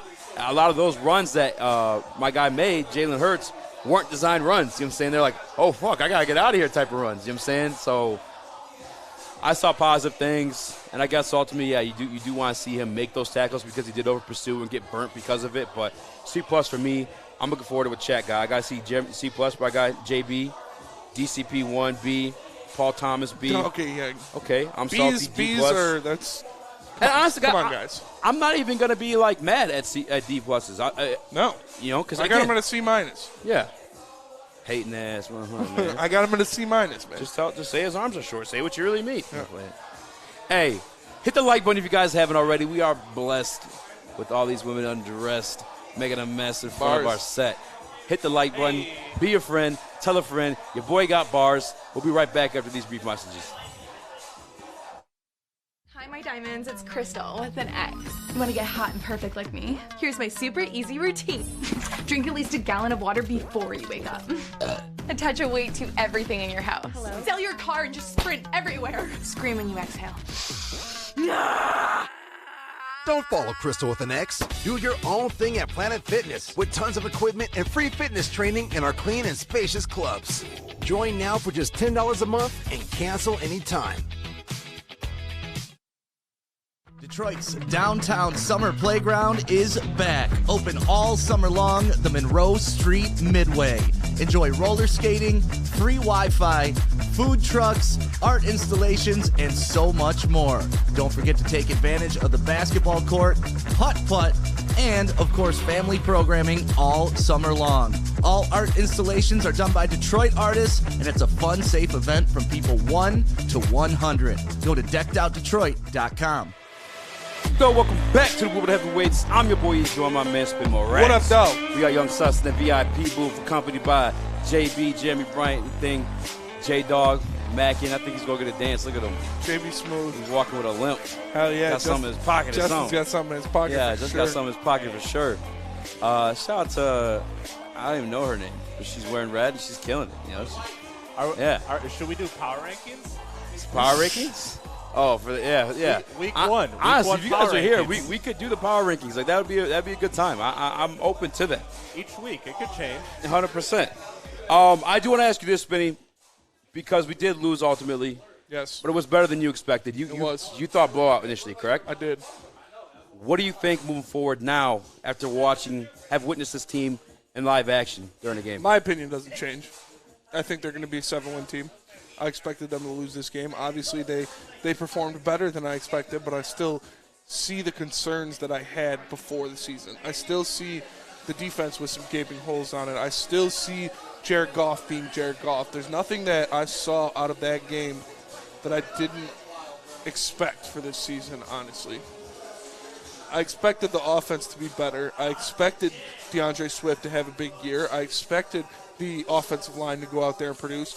So I'm not going to change my prediction because of them losing better than I expected them to. You know, it's a game of inches. It's a game of, there were, 8 games decided by one score in week 1 in the NFL. You know, that's what it's all about. So, do you still think the Eagles are good? Yes. As good as they're hyped into being? I do. So seeing how I've played them close and knowing that we have lesser teams on the schedule, you're not stamping a W on those? I'm not, no. What about the Cowboys? They just lost Dak Prescott. That could be a W for sure. How about the Patriots, bro? I mean, it's week 1. It's week 1, yeah, so I'm not making any judgments over the Patriots. The Cowboys, though, is the one that's they could probably get a win there with Cooper Rush going. Scared of the Bears after yesterday? No. Yeah. That rain. It was It was sloppy. It was. Yeah. Can't take much. Chicago. That's why you hate Chicago. Yeah. Like that type of shit happens there. You know. But we could be wrong. Maybe Trey Lance is boo-boo. What up, though, Sus? I was just going to say, like, this, I was impressed because I thought it was a blowout, but because of that, I'm still looking at this team. Wow, that's crazy that the music just got dead silent at this point. But I'm still looking at this team like, yes, I'm impressed because I thought they were going to get blown out, but at the end of the day, they still have to prove to me that they could take care of the games that they're supposed to win. So my season total projections haven't changed yet. It's still at 7, even though I'm slightly impressed walking away from week 1. Is that fair?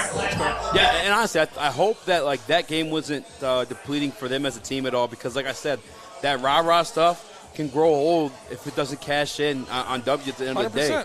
And I get it's just one game, it's just week 1, but nonetheless, that still holds true. In my opinion, that's very much an opinion piece versus fact piece. But I truly believe that it's one thing, I guess, maybe to be concerned about. But they have to win next week. They have to win next week. For me to believe they're going to win anything at 7 or anything even above that, they have to win next week's game. Yeah. They can't. And Carson Wentz looked better than people thought, too. Carson Wentz looked better than people thought, for sure. I mean, I think Carson Wentz is a solid quarterback, but I don't think he is a world beater by anything. I don't think the Commanders are a better team than the Eagles. I think the Lions will go out there and they will win. I think the Lions will go out there and they will show teams that, yeah, they're a force to be reckoned with. They're a team you can't sleep on. I'm not saying force to be reckoned with like a playoff contender, but they're a team that if you don't bring your A game, if you overlook them, you're going to lose to them. Because they're scrappy, because they have pieces, because that offense is explosive. That offense has the potential to be very good in this league, but the defense still needs some work. So I think offense like that translates wherever you go. Unless you're playing in Chicago and it's monsooning outside. I think people are going to be scared of that offense. People are going to be scared of those weapons, so I don't mind it. They have to win, like you said. They have to win against the Commanders. Well, I think one thing to remember about that offense, too, is a lot of it was rushing attack. Yeah. And I think a little bit of that speaks to, and again, I'm not trying to bash Jared Goff because, like, I think he can be enough to get you to the playoffs. And obviously, you could win playoff games with him. Yeah. He's just, not, again, a big game guy, championship game guy. But that rushing attack, you know what I'm saying? I think that's something that travels. Good Lord. Hello. What up? Wow, that's distracting. Yep. You're so distracting. Yeah, you're killing it. Wow. Jared Goff. Yeah. Oh, my. Yeah. I don't even remember what I was saying, guys. Jared Goff. Good things come in twos. We were grading. Good We were things come in doing twos. great. That's the A, right? Huh? Yeah. For sure, keep going. Yeah, we're fit. Oh, wow. Yep. Yeah, keep going. For sure, Stick. keep going. Guys, come down to the Coliseum. Yeah, come down to the I Coliseum. promise you are missing. This is live right now. Stick's making it rain. This and is you guys better can't than the show see right it. now. I guarantee. There it is. This one specifically is God, like, Lord bless her. Yeah. Look at that. Jeez, oh, Pete. Yep. I don't even remember what I was talking about. It's a good day. Jared Goff. Jared Goff. You remember the Men in Black, like, flash thing? You just forget everything? That's just, I don't even know what I was talking about. That's just happened to you for sure. That definitely has happened to me. What were we talking about? Jared Goff. What about him? I don't know. I don't even know. This is a wrap. Yeah, so Commanders next week. How do you feel about that? Winnable. Winnable. We have to win it. We have to win it for me to have any type of confidence in everything we're doing outside of Brad Holmes possibly at that point. Like, it's a Dan Campbell thing if they don't get it done. You know what I'm saying? This is actually, we're favored in this game. Yes. For the run game. That's what I was talking about. Yes. We can run. We can run. I want to fucking run. I just want to run. Like lions and tigers. No, the run game is something that travels to like those cold weather stadiums and stuff like that, so we don't have to solely be dependent on Goff and his arm, because Goff and his arm, let's be real about it, we saw when it come down to it yesterday, at certain points it was in question. Again, people are saying there were 16 drop passes. No, that's a mistake. There weren't 16 drop passes. There were 16 incompletions. Yeah. But confident in the run game. I like Ben Johnson. As long as his offensive line stays healthy, I think 7 wins for sure. They're on the list. But next week, this wasn't the prep, by the way, but next week is a guarantee. They must win. They have to win next week. They must win for sure. I guarantee you lose that locker room, they win that game next week. Really? Yeah. That early? If they don't win. After everything that happened last year, after 3-13-1, I'm a fruit bruise deep. But, yes, I think there's lots of confidence to be lost in Dan Campbell, specifically if we lose to the Washington Commanders. I know they won their game. Was that on the road? Were they in Jacksonville? No, it's at home. That one was – no, I'm talking about the Commanders. Were they at home last week? I'm not sure. Well, nonetheless, though, they have – 100%. They have to win that game. The Commanders aren't the Eagles. We are at home. Hopefully that one pride's back in the place to be. Like I said, we're going to be out there, street team, doing our thing, pregame show, shotgun the beer, screaming, hyping you guys up. Okay, they're going to be on the road. We have our beneficiary of having the crowd being lit and loud. Like, we have to win that game 100%. I've said it 12 times already, but that's just because those kids have me going. Yeah. No, it's fair. It's fair. Very distracting. But, I'm not going to go that far yet. I'm not going to say he'll lose the locker room if they lose this game. I'm not going to say that this is a season-making win or loss. I think, yes, they should win this game. You expect them to win this game. This is a worse team than the Lions. This is a worse team than the Eagles by far that we saw. The run game will translate. The run game will go out there, and DeAndre Swift is going to do his thing.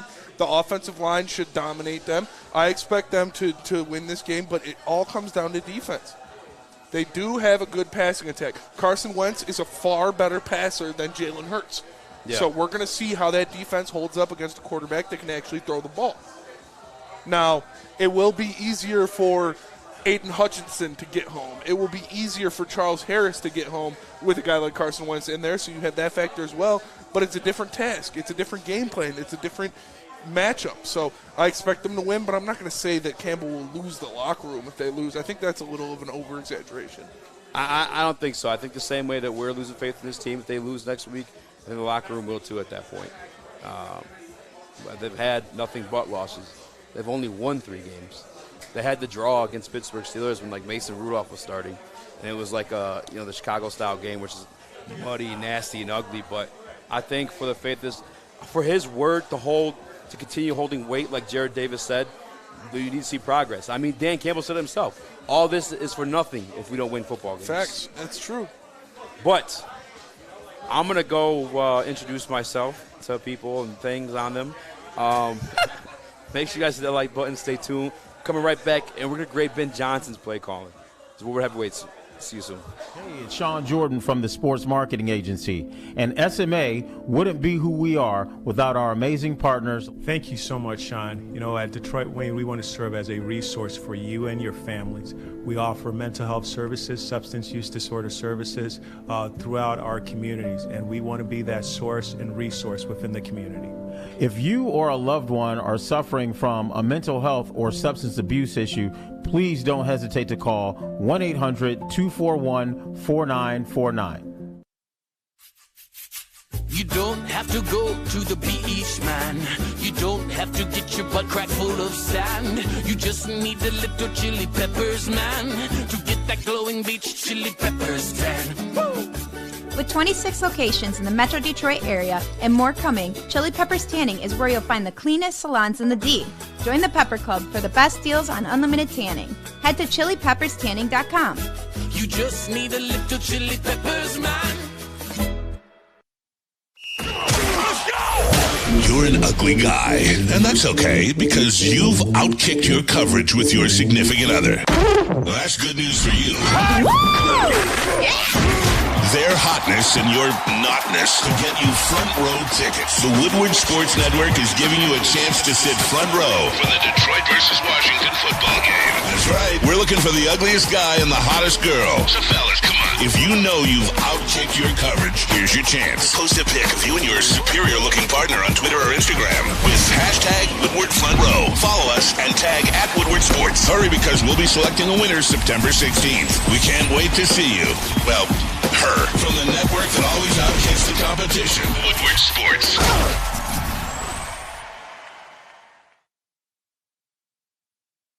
Make sure you download the Woodward Sports app in the App Store and the Google Play Store today. Take Woodward Sports with you wherever you go and listen live on your phone or mobile device.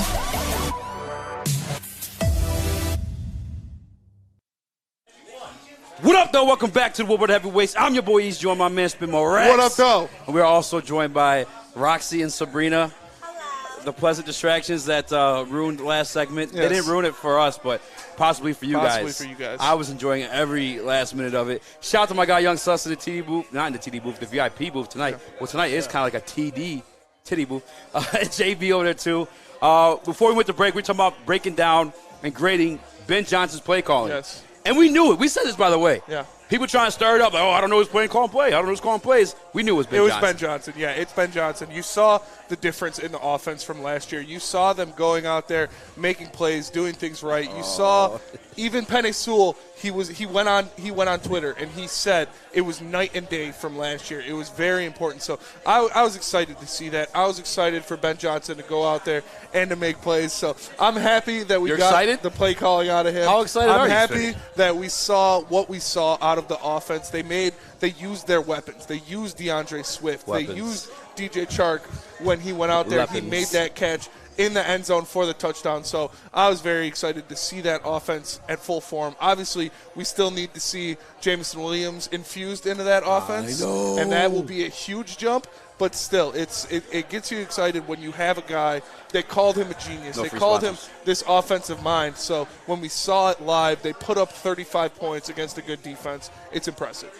Yeah, I guess some of it, I'd be a hater if I said, I don't know if it's like Ben Johnson also having more weapons than Aaron Lynn, but he literally has like you said, you saw every weapon we have utilized. You saw Jamal Williams in the red zone, in the end zone. By the way, I totally forgot to say it. We converted on every single red zone possession. We did. No field goals yesterday, all No touchdowns. field goals. All Tutties TDs for only. us, boys. All You feel me? TDs. All All TDs. Shout out. But no, he utilized Jamal Williams.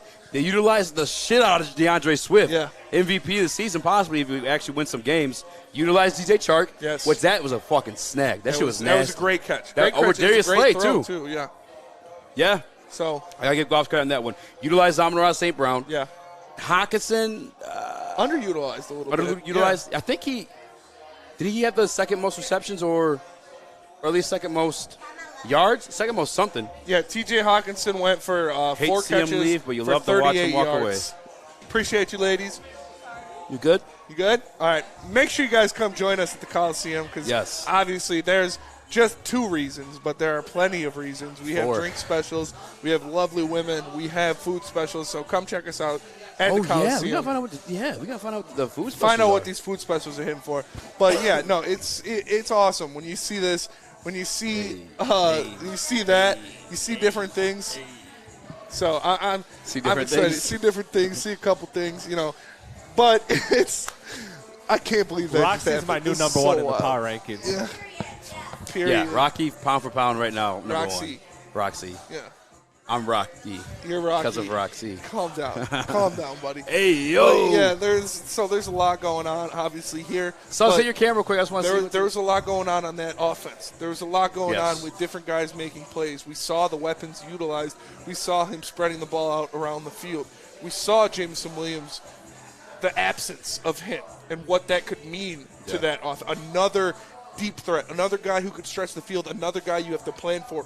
Once he comes back, I expect Ben Johnson to utilize him in so many different ways that other teams won't be able to account for all of the different things that he'll be able to do on a football field. Yeah.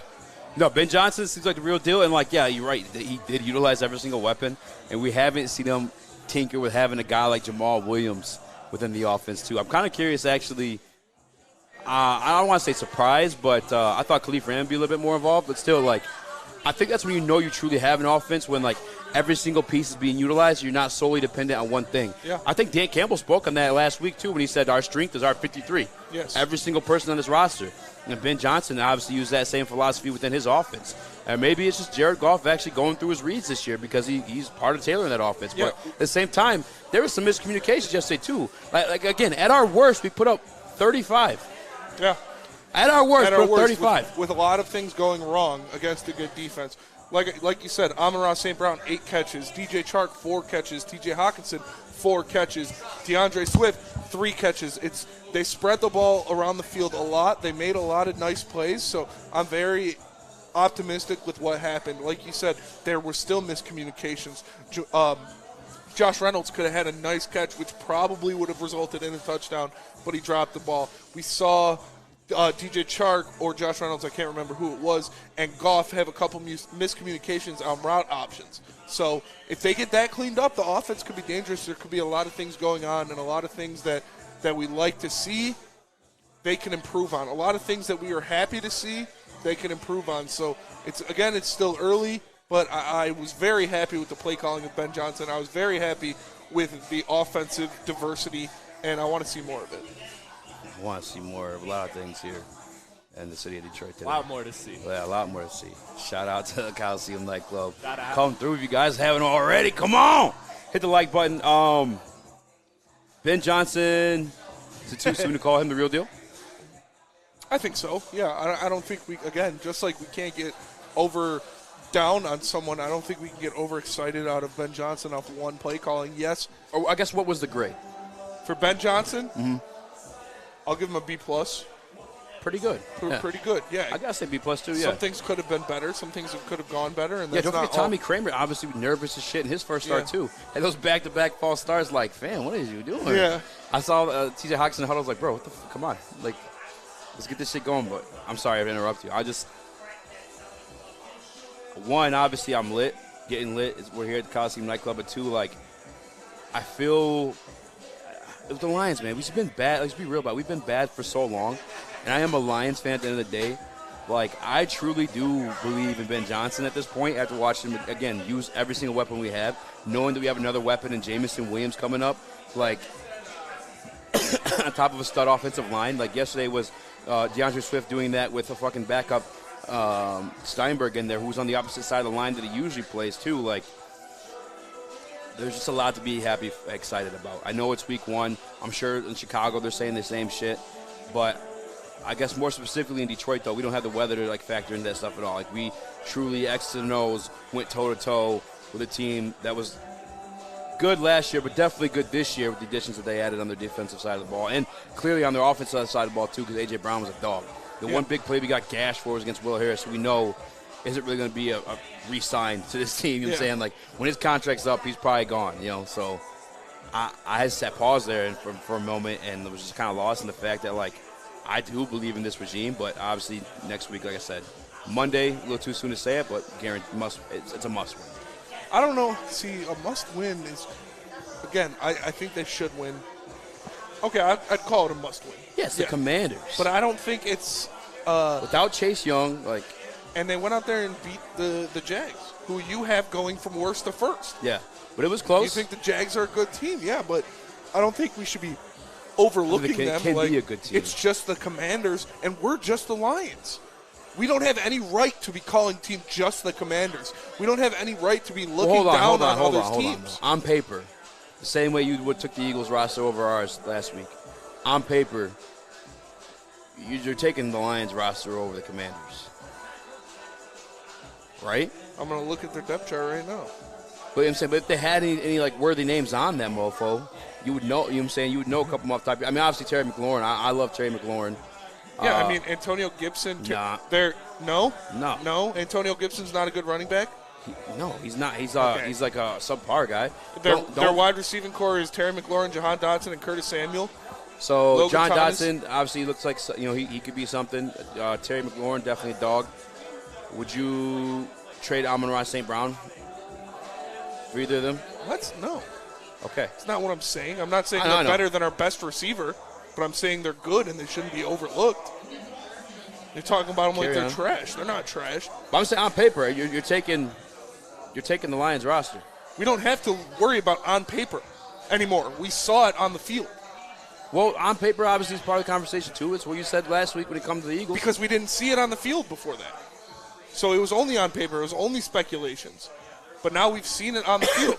I mean, I'd say it's more than that. But that was like one of the reasons you were saying. On paper, though, the Lions have a better roster. If we have faith in this coaching staff like we say we do, if the players have faith in this coaching staff like they say they do, if they go out there and lose that game, you know how much confidence is lost in those guys? Yeah, definitely. Knowing that they have a better team, you know what I'm saying? Again, I don't know if they know that. I don't know if you can have a team that was 3-13-1 and be like, oh, we're playing the Commanders. Oh, we're playing this team. Yeah, well, you're the Lions. You don't have the ability yet to be that on paper, overconfident in yourselves. We're better than the Commanders on paper. The Commanders are 1-0. We're 0-1. On paper, the Lions are better than the Commanders. Okay, what does on paper mean? Does that mean anything? No, it matters what happens in the trenches on the field. Well, yeah, anything can happen. But in terms of players, like what we're going to war with versus what you're going to war with, I'd rather have our squad, 100%. Again, would you not? I would too. Okay. That's what I'm saying. But I still don't think this team is that level. This team is not good enough to overlook other teams or look at the Commanders and be like, yeah, that's a win. That's a guaranteed win. No, they're not good enough. This is a 3-13-1 team last year. This is an 0-1 team this year. They can't look at anybody and be like, yeah, that's a win. No, you got to go out there and you got to take the win from them. You can. And I guarantee, but if you're in the locker room, you've been part of football teams. You've been part of those conversations like, yeah, we're about to wash those guys. We're about to wash those guys. The players know, again, that they have the better roster at home with the faith in their coach. If they go out and get heartbroken, it's bad news. It just is. It is. I'm not saying that it's not. But I'm also saying they shouldn't have the expectations that they should thrash a team. They haven't done anything to us. They haven't shown us anything that gives us the expectations that are like, yeah, we They did show us yesterday, Spencer. In a loss? Yes, they did show us in a loss against a good team. Correct. Okay. And Commanders went out there and won a game. Against a team you said on Friday is going to go worst to first. Doug Peterson's going to be coach of the year. No. I said don't be surprised. Doug Peterson, you said you had Doug Peterson as your coach of the year. Yeah. You said don't be surprised if that team goes worst to first. Yeah. So the Commanders beating them means nothing, but us losing to the Eagles means we can beat them. Are the Eagles better than the Jaguars? Yes or no? Yeah. Okay. Are the Lions? So then I'd say, yeah. On paper, you even just said you take our roster over theirs. Yeah, but again, on paper doesn't mean you're agreeing, but not agreeing. I'm not, because I'm not. I'd say, yeah, they have a better roster, but I don't think this Lions team has done nothing for me to look at them and be like, yeah, okay, that's a guaranteed win. I have your supreme opinion. confidence but in them. I'm telling you, in that locker room, you had supreme confidence in them to beat the Eagles, and they lost. I did. But I'm telling you, in that locker room, things are different than what your opinion is. They believe in themselves, and they believe that they should be winning this damn game. 100%. They should, yes. They believe they should have won last week. But they're not going to overlook anybody. They're not going to be like, yeah, we're going to beat them. We're going to stop them. That's where you're going all over the place with it. Because I never said they're overlooking them. I'm just saying that they know that they're a better team, and they should win this game. If they don't, it's trouble in paradise. This is week 2. We're going in there. The Lions as a team, and this is what Dan Campbell preaches, I'm sure of it. 1 week at a time. This is a new team. This is a new week. We're not going to say, yeah, we can beat them. Yeah, we can do this. We can do that. We're going in. We're executing our game plan, and we can win if we succeed. If not, it's not going to happen. We got to go to break, but real quick. Last week, Campbell said, this is both from Bill Parcells on to Sean Payton, then obviously a philosophy Dan Campbell carries as well, too. As the beginning of the season is getting your assignments right, especially as a team as young as ours. I'm saying that, like just knowing your keys and knowing your roles and executing them. Moving into that second half or second quarter of the season is where you truly know what you are. I'm saying have a little bit more taste of what you are. I think they have a taste of what they are after competing with the Philadelphia Eagles as close as they did yesterday. And I think they should expect to win. But this is Woodward Heavyweights. Hit the like button. We'll be right back. New to the game or a season better? OddsTrader.com has everything you need to make the right bet ahead of kickoff. Begin your handicapping journey with OddsTrader. Improve your edge by finding the best price on every game from sportsbooks in your backyard. Take advantage of the numerous sign-up bonus offers to pad your bankroll. Dive into key game statistics, player performance, and even account for the projected game day weather. Best of all, you can use the OddsTrader bet tracker to keep a log of your action. Welcome to OddsTrader, and best of luck. Hi, I'm John from Better Rate Mortgage, and to me, family is more than blood. That's why I have the biggest family in Metro Detroit. If you're looking to buy a house or refinance and need a loan, come get treated better than family by me and our entire team here at Better Rate Mortgage. We pride ourselves on giving you better advice, better service, and a better loan experience. That's why we are Better Rate. If you're looking for a new mortgage, come get treated like family. Actually, better with Better Rate Mortgage. Visit us at mybetterrate.com or call at 248-480-4467 today. What up, though? Welcome back to the Woodward Heavyweights. I'm your boy, Eazy, my man, Spin More Racks. What up, though? We got Young Sus, my guy, JB Smooth, in the TD booth, quite literally TITTYBOOF. TD booth. Real quick, guys, if you did remember, if you don't, if you rewind if you have to, if you missed it, there was a nice set behind me. I just asked myself the question, are they real or fake? Comment down below. I want to know what I'm saying. I think they're real. I think they're real, too. Yeah. I did get to see them in person. The heavies. Heavies for the Are heavies. the heavies real or fake? I'm just wondering what you guys are thinking. To wrap up the show, we had to, because we didn't want to come off the show right away and then tell you how sweet we are. We want to derail ourselves too much because we're already living life really, really good right now. But we called the Malcolm Rodriguez thing well before it happened.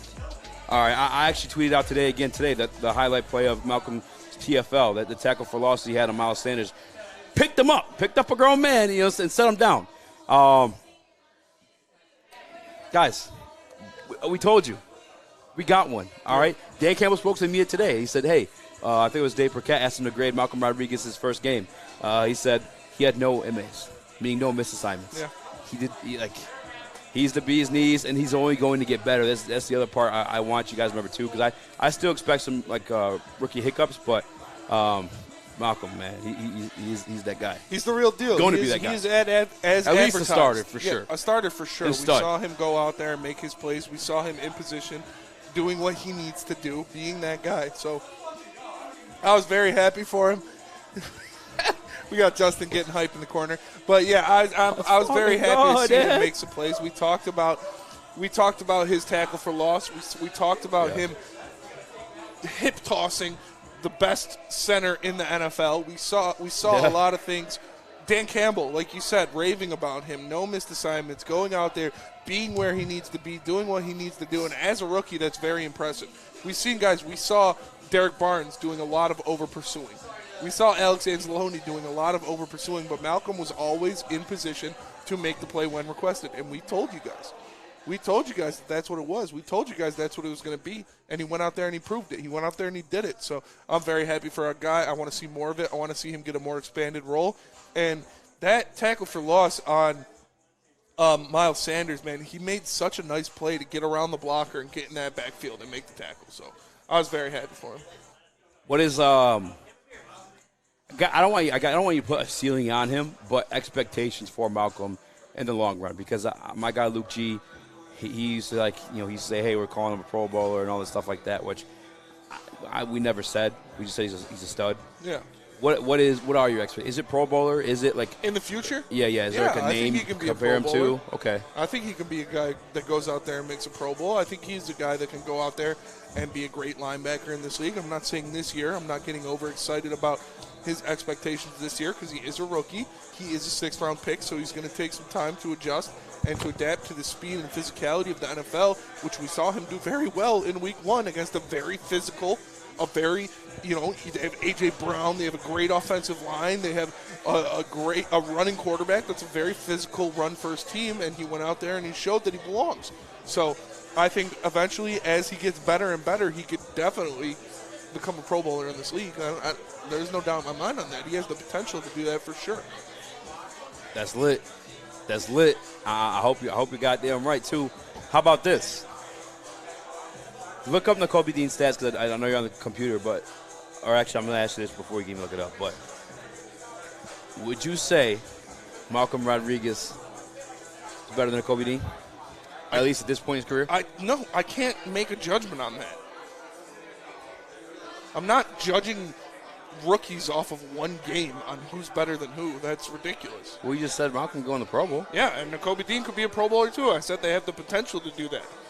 I'm not saying he's better than the other one off of one game. I'll go ahead and say it. Malcolm Rodriguez. This is an argument. I don't see any stats for Nakobe Dean. Exactly. Yeah. Exactly. Played 3 snaps. The rest was all special teams.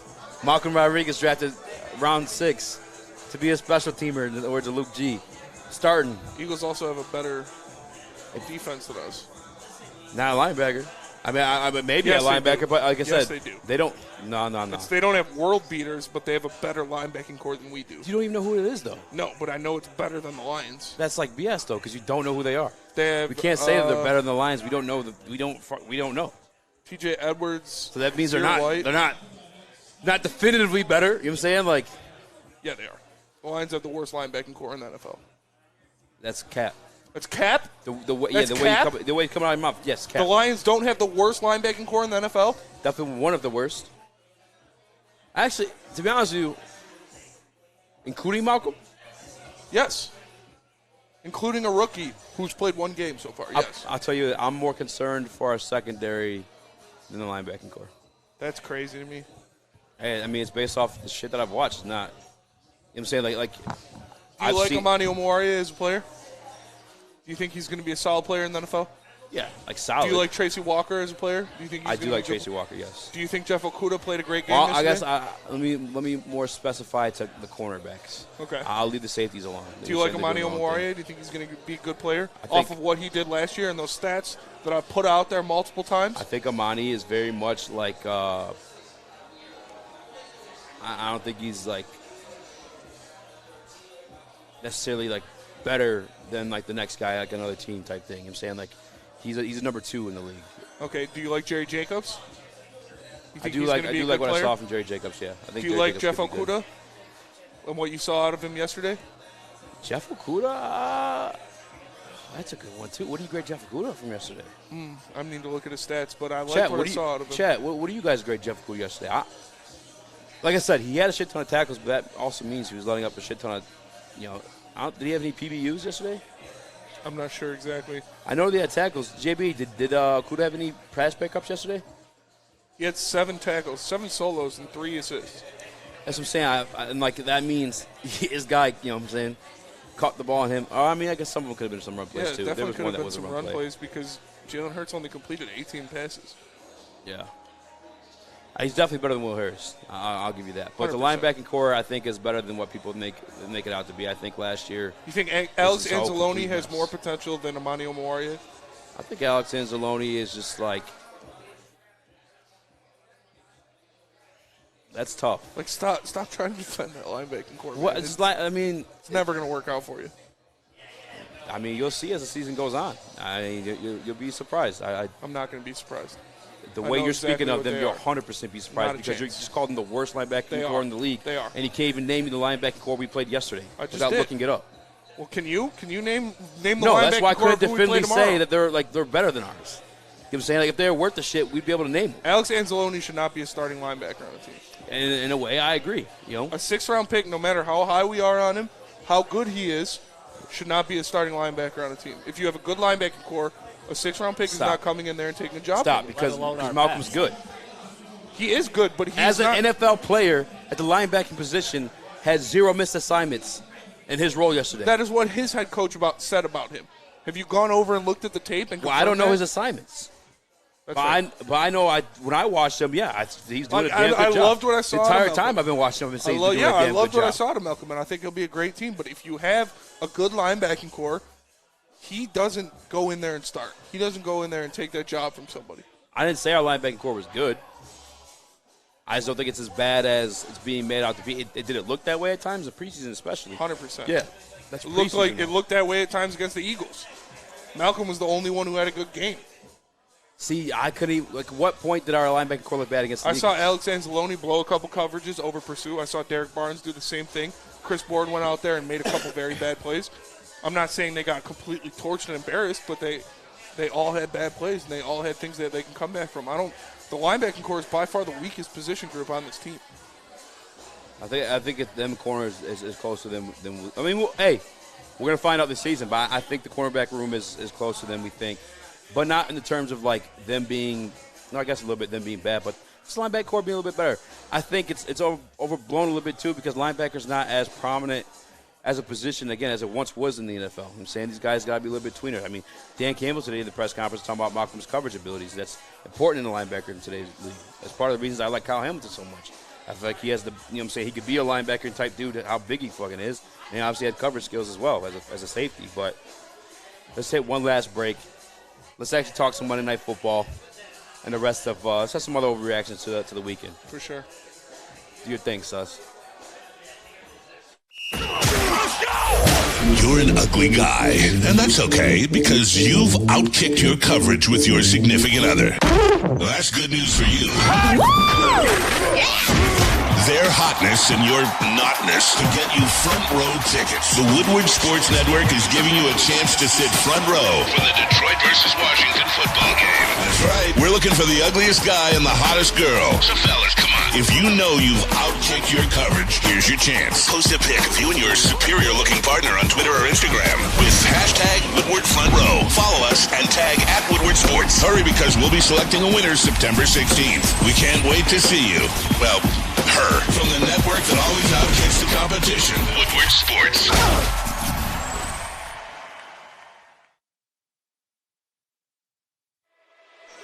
What up, though? Welcome back to the final stretch of Woodward Heavyweights. Very first time at the Coliseum nightclub, and I gotta say, it's been a good time. And been a very good time. It's only going to get better once we get off there. Yeah, we gotta get you guys up here. Again, if you guys ordered a shirt and you're nearby, if you're within 30 minutes of the Coliseum nightclub and you've ordered a shirt, there's no, come on up. We literally have drinks. You feel me? She has assets. She's got assets, and wow, they are the moving. Lord blessed her. Those assets are she moving must have back just came and in. forth. Oh, look at this. No, one. she was behind me. That was the girl behind me. She looks pretty. I can't see. It's kind of... Yo, welcome back to Woodward Heavyweights. Hit the like button if you guys haven't already. We're talking about other teams' linebacking cores on the chat. I forgot who said it, but they JGB. Shout out to JGB. Shouted out the Vikings linebacking core. They helped shut down Aaron Rodgers yesterday. Aaron Rodgers looked terrible yesterday. Yeah. That was bad. What was his final? Yeah, no touchdown, no nothing. Yeah. I think he had an interception, too. Also, it wasn't really his fault because his wide receivers were real bad, too. Dude, I was just thinking that, too, like, from the break. You're like, oh, like, good linebacking cores. Like, it's tough to, like, name again because that position's getting kind of phased out a little bit.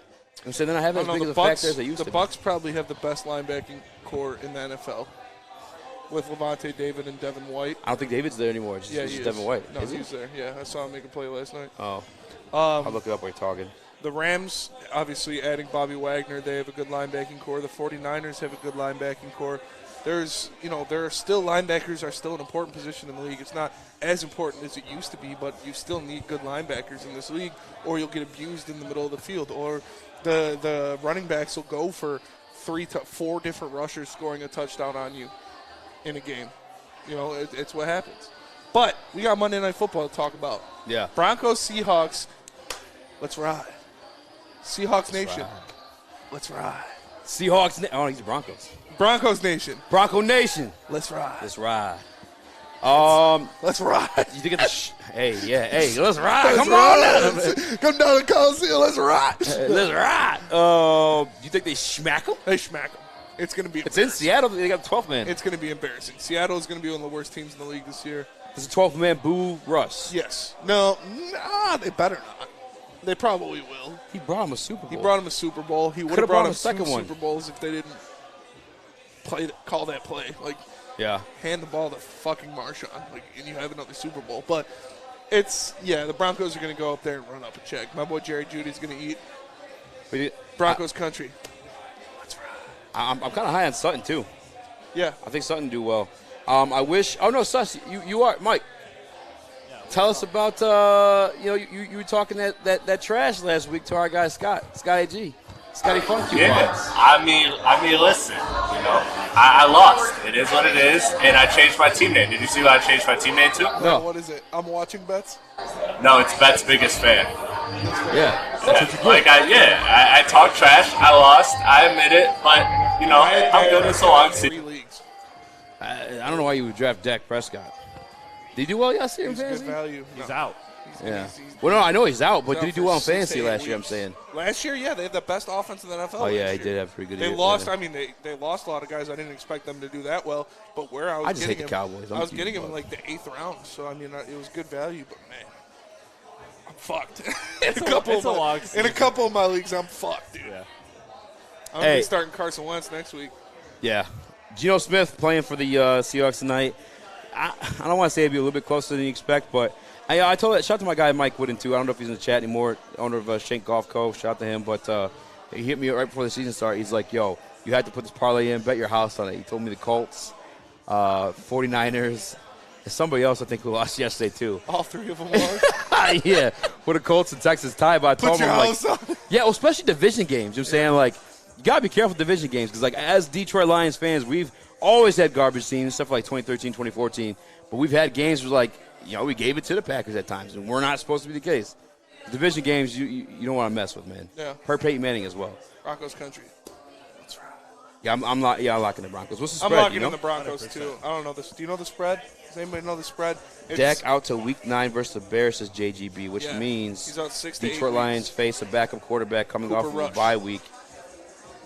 8-win season, lock it in. No, they should win that game for sure. If it's Cooper Rush, they should go out there and win that game. But, man, I'm hurting in fantasy, like I said. It could be a Dak. In one of my 2 quarterback leagues, or my 2 quarterback league, too, I got Dak. I had Dak and Marcus Mariota. Now Dak's gone. And there's no quarterbacks on the waiver wire. Joe Flacco's the best available quarterback. Oof. Really? Yeah. Because everybody's got 2. Oh. Yeah. You have to put in a trade, my guy. I'm going to have to make a trade, yeah. You got to take some screenshots. We help you out with that one. Yeah, it's real tough, man. Real tough. It hurts. But, you know, it is what it is. Long season. Hopefully in my other leagues, like I said, I'm going to pick up fucking Carson Wentz, maybe Trevor Lawrence. Hopefully they can sneak me out 20-point games, and I can wait until Dak gets back. But, Jesus. 300 yards, 2 touchdowns, just people are saying for Russell Wilson. Russell, for sure. Hey, for sure. Well, hold on, though, because if they're winning a lot, Javonte Williams is a dog, too. He's going to have to be running. Yeah. Sticks got Javonte Williams against me. He's probably going to win. He'll probably come back and win. Javonte Williams Yeah. Javonte Williams is a dog. Talking about my measly 14-point league on you. You got nobody playing, and he's got Javonte? Yeah.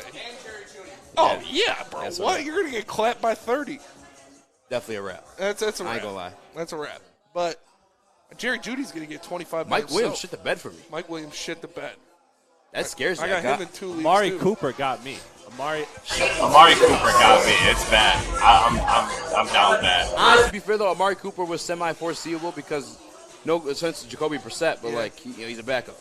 Just keep it a buck. For sure. It was tough, though, man. Hey, again, if you guys are within the vicinity and you want a Woodward Heavyweights t-shirt, if you want to see some heavies, not just us, but I'm talking like There's heavies. a lot of heavies. Hey, they're here. You know what I'm saying? Heavies. They're here. We only had 2 of the selections here, guys. We have the game going all night. Obviously, the drink specials, too. And this is the cool thing about the Coliseum. The drinks are like regular bar prices. Yeah. It's nothing crazy. Yeah. They get it. It's Monday Night Football. You're really just here to chill and watch the game. Monday Night Football, you're here to chill. We're going to be chilling in VIP. Come up and chill with your boys. We appreciate you guys. Remember, that is the Coliseum on 8 Mile, right at like 8 and Hoover.